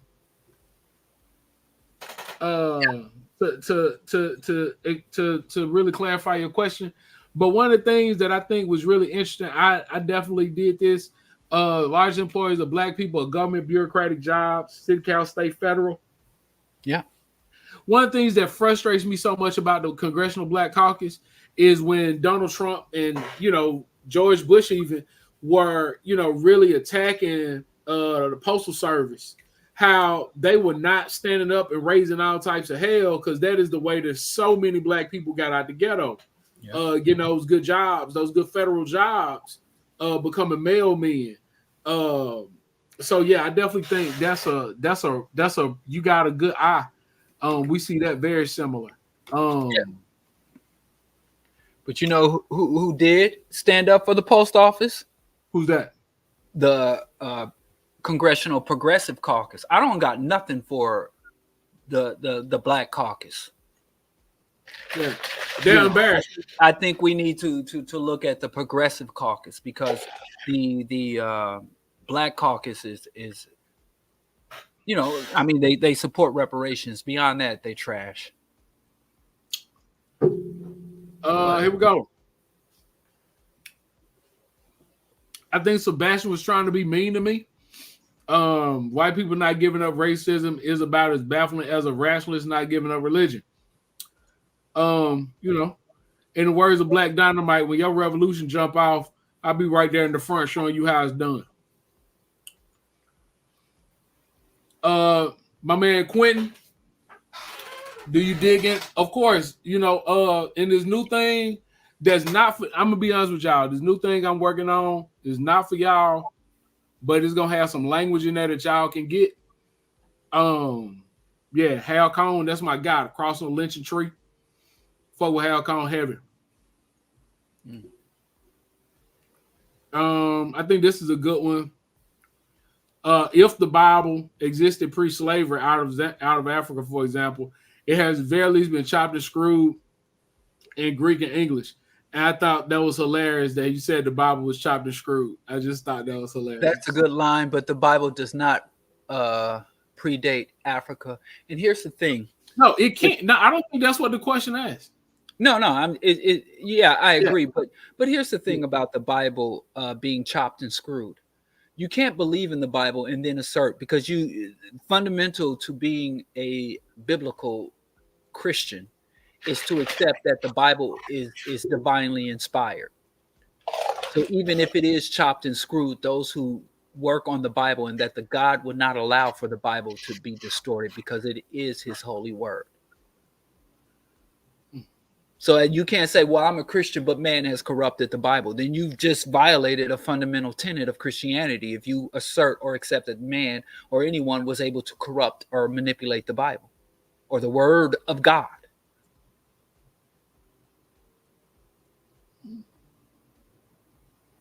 So you can't run behind. That's something you can't hide behind. How can I, a mere mortal man, manipulate the divine word of the creator of all things? So which is it? Is God omnipotent, or is God vulnerable to human manipulation? Which is it? I know which one it is factually, but in faith, it's the other one. In fact, it's the other one. I don't know why I'll mark that. But can I tell you something that most anthropologists, European anthropologists, European historians, European social scientists pretty much say slavery in Africa was slavery in name only. It would Europeans saying they encountered slavery in Africa would be akin to you and I getting on a rocket ship and going to a foreign alien civilization that is millions of years older than human civilization. And then we look at it and say, we only have the vocabulary to define what we see. So we have a vocabulary and say, well, that must be an alien business. That must be an alien marriage. Those aliens must be slaves, because we don't have the vocabulary to describe what was happening. So not only did the Europeans not have the vocabulary to describe what was happening, they superimposed their own cultural interpretations of what they encountered. That man has many wives. He must be the leader or the king or the monarch. They must be the laboring class. Not only that, you proceed to obliterate the language, the descriptions. You burn down the universities, you burn down the scrolls, or you murder the griots. So now we have to sit here and talk about African slavery because Europeans didn't have a word. When they saw someone doing labor under someone else's direction, they must be a peasant or a serf or a slave. If a woman is living in a man's house, then he had all these wives, or this man was the king, where they would go into civilizations and sit down with one person that was in a reverence or an honored state and say, well, we want to negotiate with you, as if that man could make decisions for everybody else. Because back in Europe, they had one weirdo who could make decisions for everybody. And they were like, well, this is the king, and he told us we could have this property. And the other Africans are like, what the fuck is a king? And now we are talking about African kings and queens. It's no different than aliens coming here to Earth and saying, take me to your leader. And we take him to Biden. And they say to Biden in a language Biden doesn't understand, we want to negotiate to drain the world's oceans. And Biden says, oh, what? Okay. And then they were like, well, the leader said they have a king here. And Biden doesn't have that authority. So they were granting authority to individuals and then saying that person. So saying African slavery, you literally read their descriptions of the so-called explorers, the invaders, the missionaries, and they said, well, slavery in Africa is slavery in name only, because we don't have a vocabulary, because these people have had civilizations that are thousands of years older than us. We don't have the vocabulary to describe the complex social configuration that we encounter. So we're going to use a primitive language and primitive terminology to describe relationships that we don't understand, but it doesn't fucking matter because we're about to slaughter and enslave them anyway. So if we misname it or if we mistitle it, so now we got to, oh, they had slavery in Africa. There was no slave economy in Africa. And I take that from Dr. John Henry Clark. So wherever you get slavery in Africa from, take it up with the ancestor. The goal is to be of service, not to be good. Amen, DC Joe Black. Amen. Ashe. Ashe. It is uninteresting and not useful in any way to reduce people to good versus bad. Amen. Everybody's a little bit of something. Everybody getting something. And then I wouldn't trust a dude that was all good all the time. Now listen, let me tell you something. Your boy, oh man, I'm with this black stuff, but I'm also from Jackson, and it get real. No, I had a homeboy. Shout out to my man Cullen. Cullen stopped hanging and kicking it with me because I wouldn't drink. And he was like, I don't trust you, man. You won't take a sip. You gonna make me sit here and drink alone. One of my best friends from college was like, look, I can't fuck with you. He was Guyanese, so he said it in his own. Oh, skunt. I can't. You mother skunt. Get away from me. Because I was too, in his eyes, I was just too good. And I'm like, man, I gotta sully myself so I could be amongst it. Even Jesus had to reduce himself to mortal status in order to kick it with the people. Hey, listen, one of my buddies told me, he was like, hey, man, my daddy said if somebody won't have a bill with you, they the police. So to this day, if I go out wherever I am, whatever y'all doing that I can't understand, I'm going to do it with you to let you know I'm with you. But that's, Yeah. All right. Well, I think y'all real weird for not coming on tonight. Is rapidly approaching midnight, but this right here, Mark, I'm jumping off the screen. Listen, I want everybody to know this. Oh, there go Q. All right, we got one. Hold on. Oh, you ducking the question, man. You need to run for I'm office. Woo, I'm not. Hold on, Q. Hold on, Q. Listen, I just want y'all to know your man's Skippy Khan. You know what I'm saying? We got it. It's coming. EYL AWO. And it's not a new EYL. It's not, we not add nothing. It's a real EYL. Who is on EYL? Geechee, Jared, Diallo. Thursday. Right here.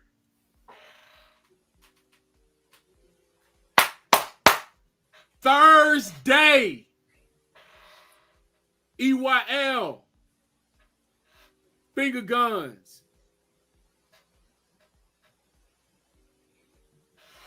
Thursday.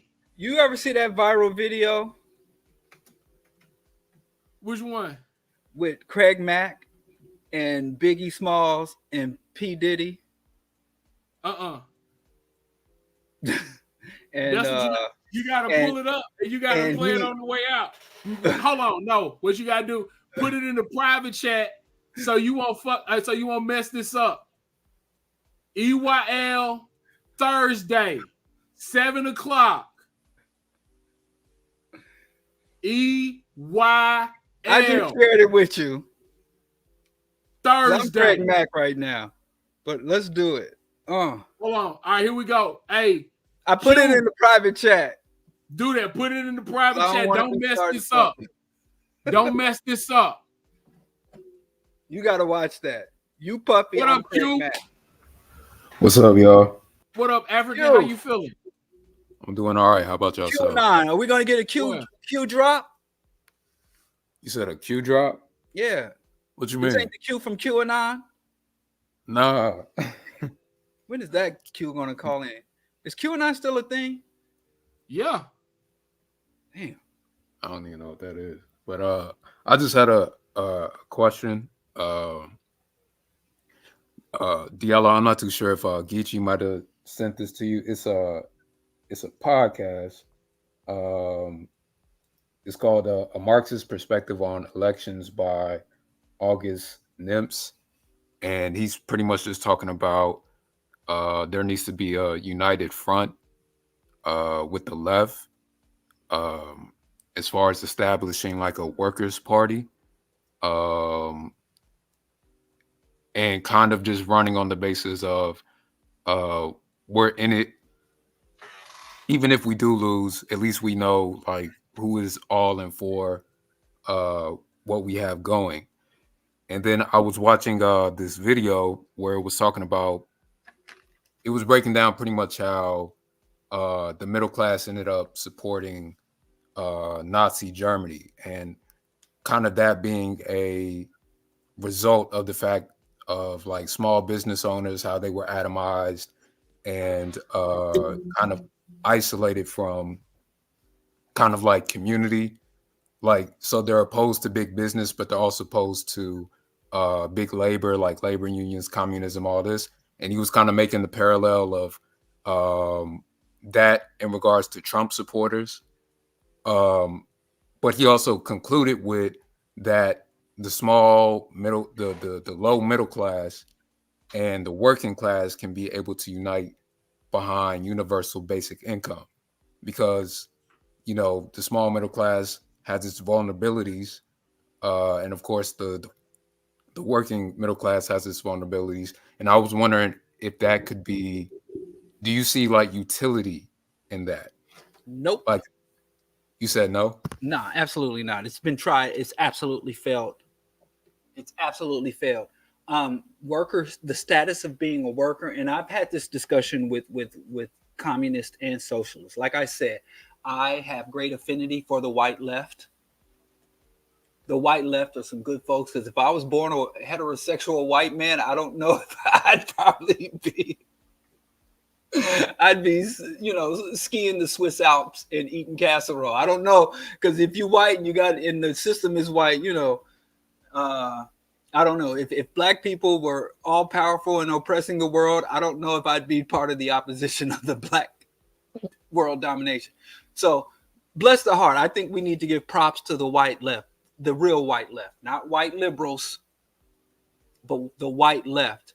But here's the issue: workers. There's too much stratification within workers to simply unite based on the status of being workers.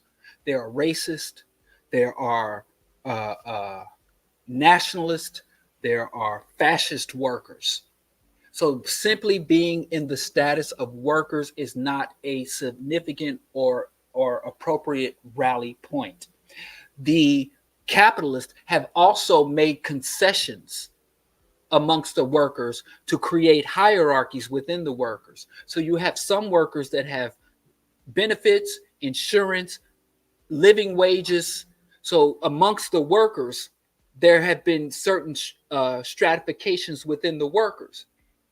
So simply being in the status of a worker is not adequate rally point. And when workers do unite, even when concessions are won, they are not justly or evenly distributed. So you can unite with Pan-African workers, with revolutionary workers, with communist, anarchist, and socialist workers. But if you're united with a United Auto Workers Union, within that United Auto Workers Union, you have white nationalists. You have Christian fundamentalists. You have people who have fundamental ideas. So let's say the workers of the world unite and we secure single payer health care. That's a great reform. But even with single payer health care, there are still people under genocidal oppression, racist discrimination, sexist and homophobic and transphobic predation and discrimination. So no, we cannot unite, and we got to stop selling ourselves short. We need to unite on race first, class, and ideology. We can negotiate strategy and tactics, but ideology needs to be clear and succinct. So no, you can't just come up and be a worker and you're a fucking racist. You're a sexist. You're a patriotic white nationalist, but you work and you want equal pay and insurance like I do. No, fuck you. You're an enemy too. Well, So well, the I don't context believe in or accept workers of the world unite. I say revolutionary, pan-Africanist, leftist, communist, socialist workers of the world unite. Non-revolutionary, non-pan-Africanist, non-socialist workers, fuck you too. well, I'm omitting like a lot of context that he was applying to it. Like he was like he was mentioning with the Nazi Party. He was saying that even with like he was making the point that the fact that the working class, since they would be, or the workers, the manual workers in like big manufacturing companies, their tendency to vote for the Nazi Party was less because they're working with people. They're working with a diverse bunch, as opposed to those that aren't organized or small business owners, where they're kind of atomized in their position. So I guess I was saying that as, or he was saying it as like this is not an end, but this is a means of like raising the political consciousness, so it's not towards more right-wing support. So I was curious how that confrontation with the lower middle class, how that might affect there possibly being more awareness of not only the position that they're in, but also who they ultimately decide to vote for in the future. I don't know if I understand the question. Let me see if I could frame it better. Do you think using something like universal basic income, where that seems more of a more labor driven policy, could ultimately, if it's brought to the attention of small business or small business owners of the lower middle class that are usually opposed to those things because they like you mentioned earlier, or I think Skip mentioned earlier with the small businesses, um, that they're usually opposed to all that. They end up relying on the government, all this. Do you think they can be? Do you think they'll gain more political consciousness towards more left leaning things uh like communism, labor unions, all this stuff, if there was a supposed alliance on universal basic income? No, ain't no way. Absolutely not. I don't see that at all. It's like Skip said in the comments: a minimum wage means nothing without a maximum wage. If you don't do anything to curtail the accumulation of wealth at the top, then the minimum wage or minimum basic income will not do anything to alleviate the disparities within economics or even the rate of poverty. And To I'm me, a saying maximum wage is more important than a minimum wage. Upper income taxation to and redistribute, I, especially in an economy based on fiat currency. I'm saying I agree. I'm saying I think that that will ultimately lead to those points. But I I, guess I think it's a positive reform, but I think it would encourage more people because even if there's a universal basic income, right? Where does the U.S. derive its wealth from? you're right. So if I'm receiving a universal basic income, then it behooves me to support the ongoing generation of revenue of the state. And even if the state is taxing multinational corporations in order to redistribute a universal basic income, where do the multinational corporations derive their wealth from? Hyper exploitation of labor and the ecosystem. So yes, I if we are on the Titanic, I would advocate to move more people to the upper decks, and that is a temporary relief. Yes, It's not a that's all I'm saying. solution. Yeah, that's why I'm saying this. It's not the end all solution. I'm just saying, like, Yeah. as opposed to people like even I'm glad he made this point in the video. Like, it wasn't just poor. Like, when people think about the Capitol, January 6th, like, they're saying it's not only just this image of just poor white people running up there. It's middle class workers that and small business owners that went up there too. That was the Yes. majority. Yeah. So I guess what I'm saying is, as opposed to, and we even see this within, parts of our community where it's kind of like they'll support Trump because he he did the little stimulus check or whatever. No, And it's they like, support Trump because they're stupid. Because Trump didn't do the stimulus. The Congress controls the budget and dispenses from the Treasury. The executive branch of the government has no right and no control over dispensing funds to the people or collecting. That is the Congress. So if you are happy with the and Trump held back the check in order to put his signature on there, but that signature was not only unnecessary and irrelevant, it was a good piece of propaganda. But you should thank your local senator and congressman or woman if you're happy about the stimulus. The president has no authority, constitutional or otherwise, authority to distribute money directly to the citizenry or to collect funds. That is the U.S. Congress. I'm just saying Dispense those checks. the perspective was that Trump, quote unquote, did it. That's all Yes, I'm saying. so you're not. So if you are crediting Trump for the stimulus check, you are ignorant. But that's what he's saying. That's what he's saying in the vote. Do you think the rallying behind the rallying behind that, because even when I think about the workers in small business, he said that if they're unorganized, they're more likely to vote for a right-wing political party because No, one, you can. but that's just not true. White people vote against their economic interests consistently over countless election cycles. So you cannot offer white people rational or supportive policies and expect them to vote for you. Obama banged hard for the white middle class and brought more relief and benefits to the white majority than ever, and they hated him every step of the way. Hillary Clinton's policy platform was one directly targeted to helping the white majority.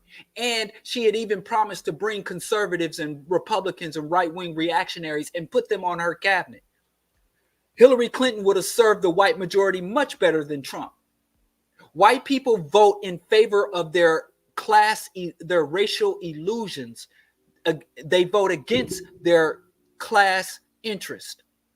The white voter, we always focus on how gullible and short-sighted black voters are. Oh no, I'm not punching down. So not I'm punching down. telling you that simply offering the white majority simple policies, simple reforms, or laying out before them how they can better meet their immediate interest will gain you nothing. White people would rather live in a white hell than in a just and balanced multiracial heaven. So if you're sitting alone somewhere trying to rationalize how can I create solidarity amongst the white voters with other oppressed people by identifying who and how they are being harmed, white people, the white majority, going back to chattel slavery, the Iceman's inheritance, they are not rational. I guess I'm not discounting class collaboration, especially in a settler colonial context. I guess, just to prevent from going in circles. I just thought it was a interesting perspective how he framed it as the way the Jews were characterized because they were attributed with having both the characteristics of the rich capitalist class and also the poor working class. That contributed to their mistreatment and of course their suffering. And of course in an American context, we can see all the xenophobic and bigotry, like you said, in more stratified ways. So I guess I thought it would have been something that could have been like, if this is something that we can agree on, we won't be so hell-bent on voting for, like I said, just right-wing things, especially as it gets more murky and muddy now, as we see people making excuses for genocide and all that. So I'll leave it there. But there's nothing new about that. Thank you, Q. Yeah, appreciate it. Appreciate y'all having me. The plant god. You know what I'm saying? What's happening, Hansel? What y'all got going? I'm good. Long time. Hey, you coming to beef with Diallo? Why am I coming to beef with Diallo? Is that what you want? Instigator. Nah, because Diallo was talking bad about your boy. You know what I'm saying? I thought you was coming up here, you know what I'm saying, to get it right. What he was talking about? What he was saying? Oh, you don't know about Diallo talking about your guy? Who? No, Cherry let's go. Molly? Yeah, what'd he say? Which one of his guys? Yeah, that's my only guy. What'd he say? Ain't about what I said, it's about what he said. Okay, well, what was said? It don't even matter, Don. I thought you were coming up here to get that man right. You just popping in to say what's up. Yeah, literally, I ain't that. If there was a criticism, I just hope that it was principled and useful. I appreciate you, Don. You got the. I see that's a snake plant. Yes, yes, yes, yes. The Um, easiest plant to maintain. I mean, they need minimal watering, minimal sunlight. Very easy. Succulents too, I don't see none of your plans, Diallo. because of where my I'm not turning my camera around no more. Yeah, I'm just saying, like your plans look all dusty. They Hit don't. the light, They done. Hit the don't light, though. done. Hit the light, done. They don't though. And I can I mean, tell you something else? I'm in the what's city up? of Chicago. It's freezing in here right now. Try to cultivate in a hostile environment. Mhm. Hey, bro, done. Your flowers are beautiful, Thank you. beautiful. So I guess so now I'm interested because I had a whole thing I was going to ask y'all, but I'm interested. Like, so Diallo, what are your possible criticisms, contingencies, cataclysms, all the C's with chairman and the party? What's the 411? There's a few, but the ones I'll just talk about the ones he and I talked directly about. Um, I don't even remember what was it. He what did he say? It don't Oh, even matter. he went on the air with the Christo fascist right wing racist who Oh yeah, yeah, yeah. I remember now. and I told him he had no business going on the Tucker Carlson show. And Hmm. then in order to justify his appearance on the Tucker Carlson show, Hmm. he sat there and talked about the leftist Hmm. and the left and how the left has fallen short and how the leftists didn't give him proper support. So I said, what leftists are you referring to? Then he proceeded to list a number of individuals and organizations. And I told him, and he agreed. I said, you haven't listed one leftist.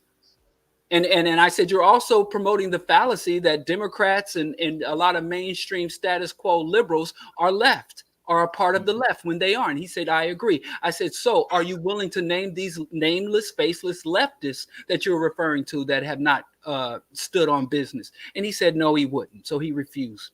So that was the direct conflict, the strategy and tactics of being publicly aligned with right-wing, reactionary, neo-Nazi, fascist on any issue, or that they can be allied or support us on any stance, and then to turn around and begin to criticize and critique the left, which I think is an unprincipled critique, because if I'm going to talk about you, I'm going to say your name.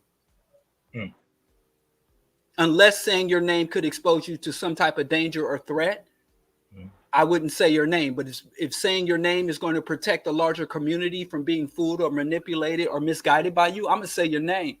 So Okay, that was that. Now I got other right. criticisms that I haven't been able to engage him directly about that I'm Mhm. not going to bring up, because then that's just Yeah, it's That petty. right. That's when we get to the spilling and point of sipping tea, and I unprincipled. don't even pee up here tonight. Yeah, So Well, but done. Comrade Skip. Yeah. What's up?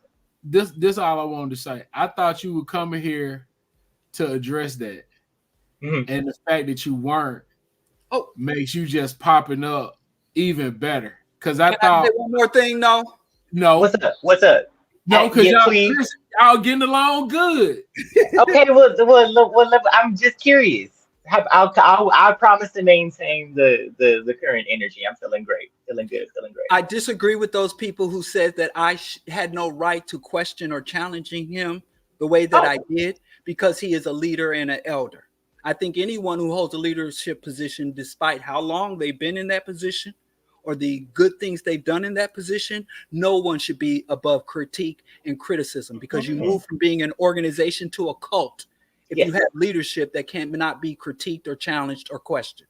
That's Yes. it. He didn't do that, but that's what I've been hearing from folks. Look at how dare you speak to, how dare Oh, you? no, that and oh, okay. So and then Skip, that's what you thought I was coming on here to do. I Yeah, didn't think so. because I I mean thought you was you just skipping kind of on here popped up. instigating.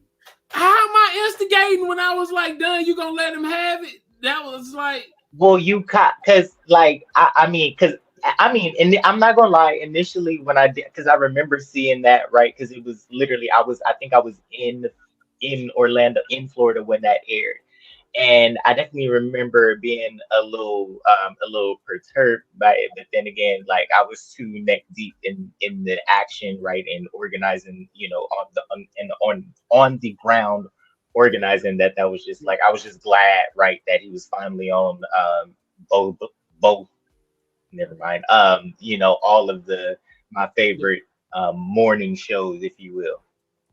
Yeah. Yeah, but listen, I keep that same energy. I had a candidate. I was working on his campaign, and one afternoon I got up and saw that his ass was on Fox News doing an interview about violence in Chicago and shit. I'm like, the fuck are you doing? I didn't say that. I'm like, yo, Rep 4, what are you doing? And he was like, well, violence, we got to get the word out. And I'm like, listen, sometimes your message can be sullied by the platform on which you serve it. Don't serve me no organic fresh fruit on a shit mold plate. Give me a clean plate. Sometimes I want the serving platter to be as clean as and healthy and sterile. And you know, don't serve me good food on a filthy plate. So we got to be mindful of the medium, because the medium is often the message, or the medium on the plate, right? That's why we clean our dishes, right? So then I guess Diallo, since this was, not how do you get this out? Literally just the fact of this case occurring, right?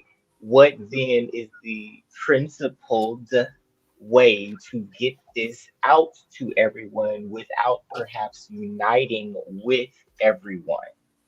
If that is, I would have no issue. You got Democracy Now! I would even have no issue with going on the mainstream corporate media if he is so invited.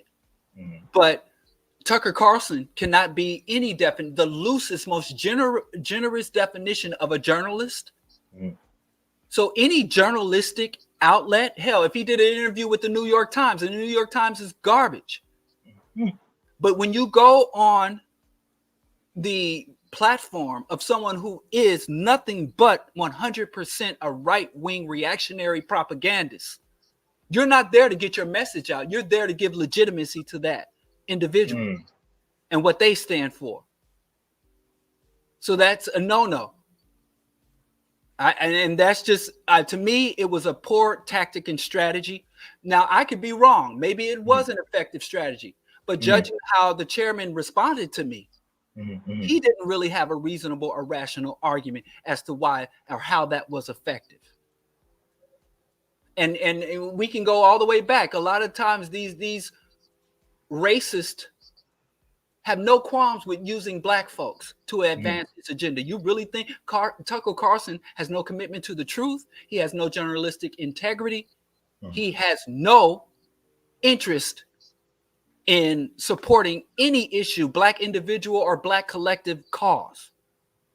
He was there to disparage the current government. If it was a right-wing Republican government, if it was a Trump administration bringing down these charges, he'd be on the front line calling this man a communist, anti-American communist. But because he wanted to use him as a blunt tool, and what kind of leader will allow himself to be used and manipulated in such a way? To me, it was a bad strategy. It was a bad look, and I think it should not be repeated in the future by any prominent black individual. Hell, he could have sent a spokesman. Skip, what are your thoughts on it? Honestly, I think I hope you have all the context you need to give your thoughts. But no, so like most things, I think it could have been asked in a different way.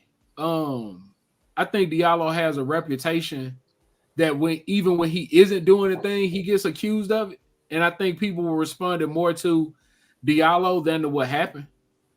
But no, like I don't think you ever should be over there, because as Diallo just said, it gives them legitimacy. So, like, I mean, I don't think it. I think this adds just a little bit. I also don't think, though, that all of these conversations are conversations that we need to have in front of our enemies.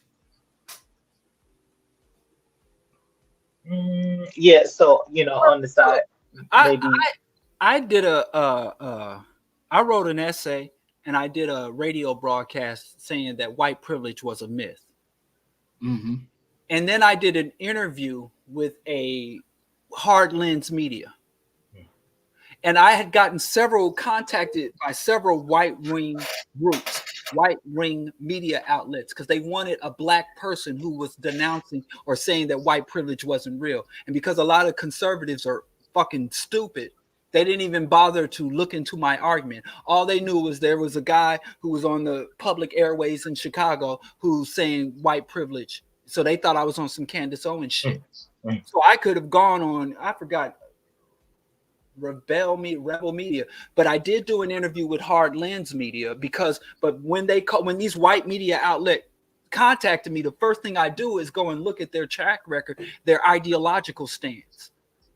Because all media in the United States is propaganda at this point. There is no real journalism taking place at this point.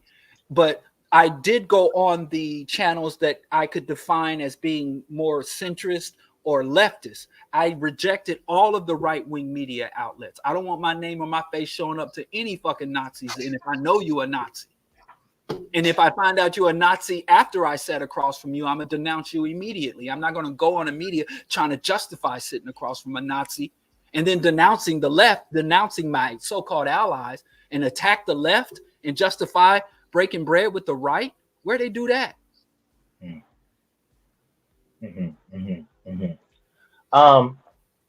Wow. Definitely. I literally just wanted to know. I don't have any. I have no rebuttal there. Uh, but I do kind of want to ask if, like, because what I came on to talk to you about was Claudia de la Cruz's interview with Jared the other day, when she was talking about liberation theology, and kind of in the same brain, even though you both have told me that your interpretation is, or your thoughts, or like ain't none of the prominent ones got no business over there. What Claudia de la Cruz was kind of saying in that interview was kind of along the lines of, like, when we're having our rallies, when we're having our meetings with the community and stuff like that, we be in the basements of these churches and stuff like that, and kind of saying it'd be effective to meet them where they're at, but I say that hesitantly, I'm trying to make a connection there because of, and I'm hesitating because of what you just said, bro Giallo, like, um uh we just don't need to be everywhere, right? The prominent, but I don't know, because I'm kind of feeling like, well, I want everybody to know about this, however way we can. But literally, I am, the perspective where it did kind of sound like, you know, how it could be interpreted possibly as uh, uh, uh, uniting with one thing and attacking the other, right? But expediency has its values. But you're going to go on NAMBLA to get your word out? You want your word printed in the NAMBLA newsletter? I understand. All money ain't good money. Right. All exposure ain't good exposure. Mm-hmm. And there should be a line that we don't cross. Now, we can debate about the line, which is what I tried to do. I thought that's where my line is, but his line is different. But I don't feel that his argument for his line held any water. Well, what would possibly be a I don't know, like, how would you even frame that? Like, because I just want to say, like, oh, I want to get the word out, like, put the criticism, that we're contesting here, right? Put that aside. I want to just say, like, if that was me, I just want to say, like, oh, I want to get this out to everybody any I way agree, that I but can. you look, when I said NAMBLA, No, I understand. Is NAMBLA your limit? Yeah.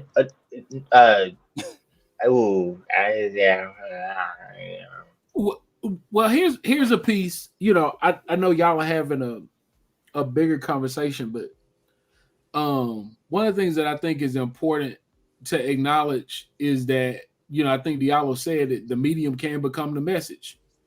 And one of the things that we can't do is be so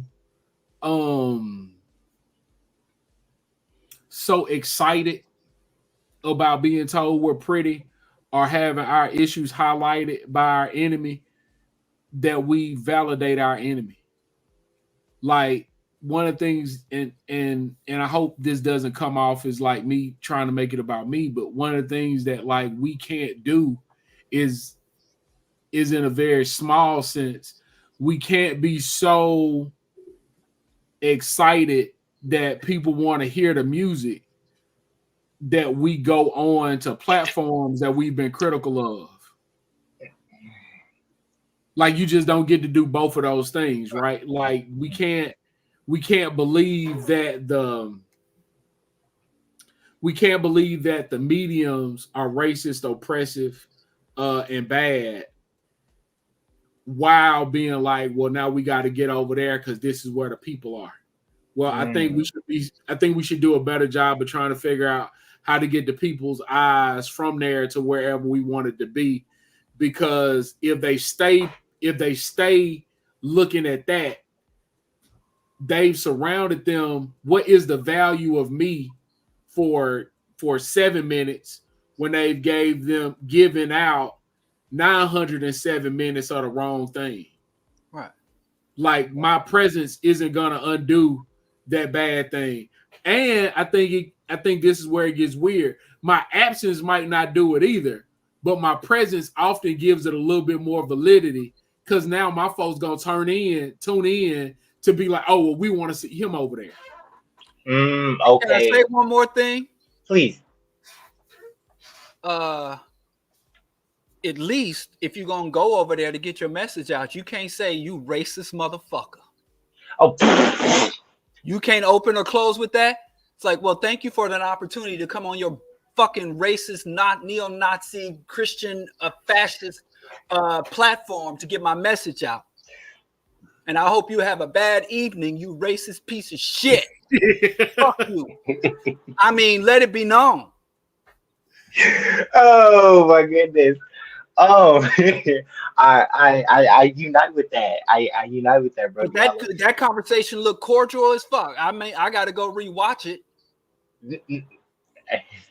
That's something that look too cordial for my. So if you must, let's at least lay down this rule. If you go into the camp of the enemy for any reason, you gotta let it be known. Flip something over. Flip something over. If you don't do nothing but flip the donuts over. Exactly. So even Miles Davis, when he would go to segregated venues to play his saxophone, he turned his back.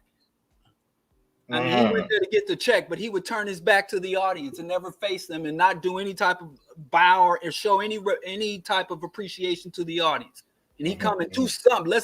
Let's develop some standards and rules. Okay. But to me, if I didn't know either of those two men, I'd say they were comrades. And like I said, you don't send your chairman, you don't send your starting players. Send a representative, send a spokesman. There's a way to do this kind of shit. Okay. I understand.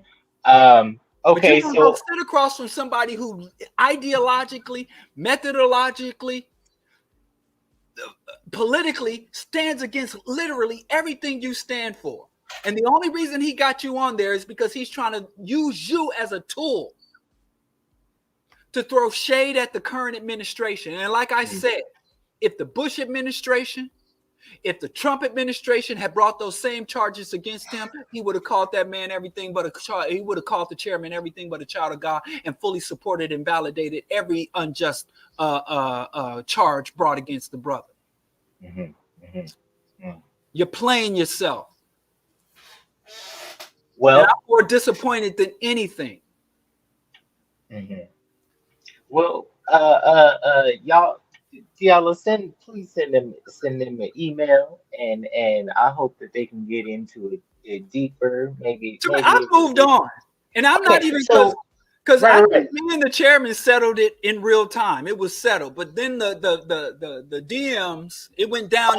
Okay, and bunch of people so y'all. That I had no business talking to the elder that way, and I no, I could ever do. Like, he's above critique and criticism. No, y'all.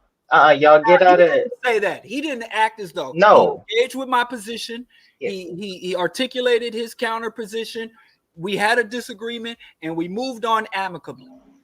But a lot Okay, of so the folks were like, masses, yeah, y'all calm down. Okay, right, we was principled over here, whether or not right, you understand it to be so, right. right? So on that note, I wanted to ask y'all go deeper into Claudia de la Cruz and liberation theology, because honestly, and I'll just be transparent about it. You know, Claudia de la Cruz has my vote. You know, I just now recently learned that she will be on the ballot here in California. So she definitely has my vote.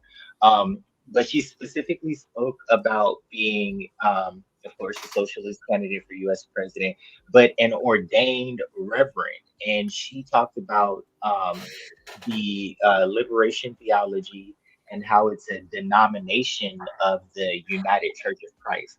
Now, I know a little bit of the denomination of, or I know a little bit about these denominations and various organizations from my grandmother. You know, she's an evangelist. She's deaf. She's been all across the country. You know, doing the not webinars, conventions and whatnot. Um, so and kind of they so do y'all know anything about that? Especially you, Skip, because I know you may know about the United Church of Christ. I'm not even asking for any like criticism, interpretation. I'm just literally asking if y'all know anything about that. This hashtag liberation theology, right? That is a denomination of Yeah. the UPOC. Because you are a reader, check out Hal Cone, just about anything. But the crossing the lynching tree. I forgot the name of the HAL. yep, Hal Cone, James Cone, but everybody call him Hal. Mm-hmm. Uh, the crossing the lynching tree is the main one, but just about anything that he's talking on, like he talked that talk. So Okay. um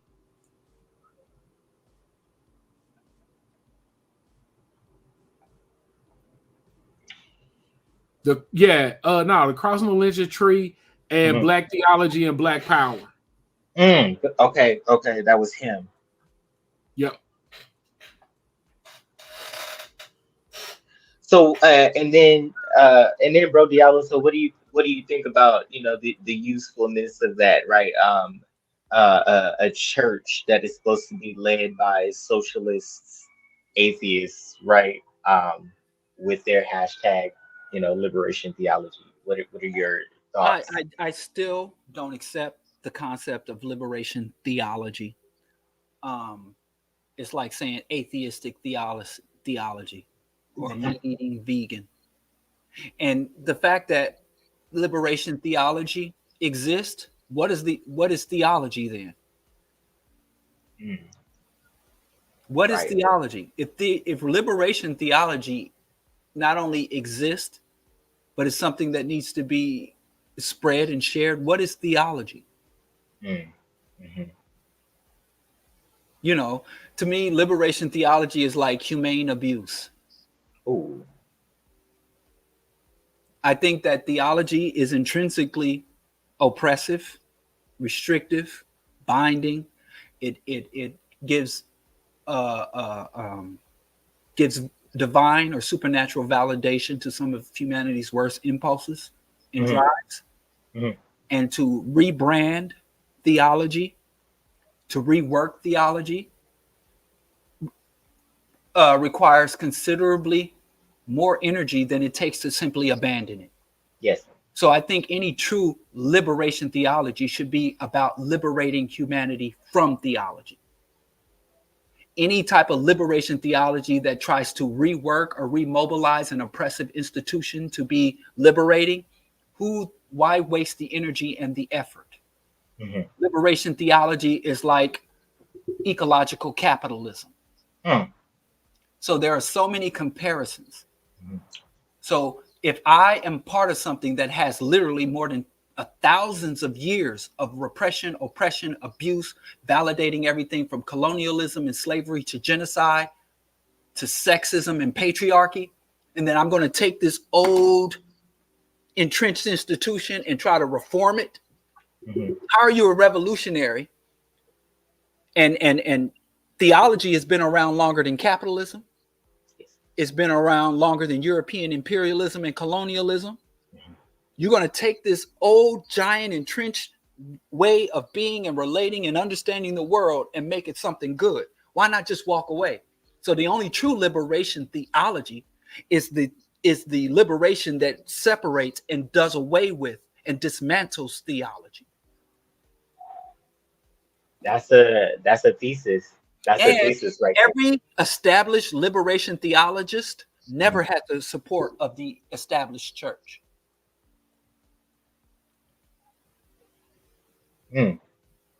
That's a thesis, and then there go to first. Then there go to abstract. Literally. Yeah, some things need to capitalism, Mhm. imperialism, theology. Mhm. I think humans need to evolve beyond it, not fix it or reform it. They siblings. Comrade Skip, since you was itching for a debate, what are your thoughts? I'm just kidding, but I do want to know your thoughts on that. Oh no, I mean I just disagree with that completely. But we talked about all that at the beginning of the show. So what you saying is you don't be listening to the beginning of the show? That what you saying? So and then I get to answer the question about this shirt, right? I'm now instructional aide at one of the elementary schools. I literally just got. I'm actually having to sell my labor now. Right. So I just got up. We were talking about. You got a good job. It's time to let go of this black stuff and radicalism. Yeah, you don't know the we was talking about you. No, it's not a good job. We was talking about you. Not a good job. But we was talking about you listening. But we was talking about you listening to the beginning of the show, though. So what had happened was I had sped through to get to this point. And so I may have missed things, right? I don't like to just jump in.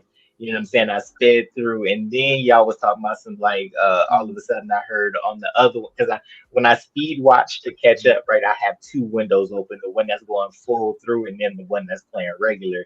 And then so y'all had said, oh, y'all weird for not coming so on. You did. So what you saying? Like, this is a long way to say you didn't. And that's cool. That's cool. You don't care nothing about what we think. You know what I'm saying? Can you let me over intellectualize? This is what I thought. I thought we was real. I thought we was real cool. You know what I'm saying? Like Gwendolyn Brooks. I thought we was real cool. But now I understand you just want to come on here and show off your plants. You know what I'm saying? And I mean, I could do the settings to do the blurred background. How you do that? Virtual background I see right here. Listen, Don, don't do us no favor. But I'm glad to know that you don't be listening to us. Like, you know what I'm saying? You just come here and do whatever you want. You know what I'm saying? We got to move on to the comrade. I'm getting called to the carpet. All right. I do thank y'all for this. Way past the time and knowing damn well if my woman put me out, y'all not gonna give me a couch. I sure can. Okay. Uhuru, y'all. I'm out of here. Uhuru. What up, African? What's good, fellas? I got 3 5-minute tops. I hate to be like this. I know. Hey man, it's all good, man. I ain't got nothing to say that ain't already been said too much. All I was gonna say was that in reference to the critique of the PSL, you know, and their I guess lack thereof of getting enough of this propaganda out there. Yeah, we need this merch, man. I got like 5, 6, 7 videos in the tuck, man, that I wanna shoot, but I need some merch, man, to point people to AWO, man. I mean, I'm looking at this thumbnail right here. I'm like, man, I need a hoodie with that on there. You know what I'm saying? I'm looking at, you know, the Pan-African Bandit. You know what I'm saying? I need a cap with that. I don't need to be wearing this Nike, man. Why you Let's got make me? that. Hey, we on it. I'm telling you, we on it, and we need to sit down. Skip. I know, you know. We said when I got back, we gonna hit the ground running. But hey, bro, let me tell you this. What we got is so fire. I believe it. Yeah. So I believe it. What we got so far, and we got a way to put it in. We're gonna get you a care package, you know what I'm saying, put together. You know what I'm saying? We can do that. And Yeah, we need an address though. Oh man, that's easy. Yeah, but look, he finally texted me, so I got a number on him. So you know what I'm saying? We can definitely get that. No I doubt. see some of that music though. Let me get a verse on something. Man, if I hear a knock at this door, I'm gonna be on the next train to Mississippi. Y'all got me in trouble. Hey, no doubt, man. You got it, man. I appreciate y'all fellas as always. All right, bro. Sorry to keep you waiting. It won't happen again, sir. Oh, it's all good. All right, no bro. doubt. All right, man. Hey, man. Y'all are loved and appreciated. Listen, we gonna get into the closeout. Listen, thank you for our safety. Thank you for our health. Thank you for our peace. Thank you for a community that grows with us and pushes and pulls us, sees us and hears us and appreciates us. Amen. Ashe. All right, man. Until next time. Right on, bro. Hit my line tomorrow. Absolutely.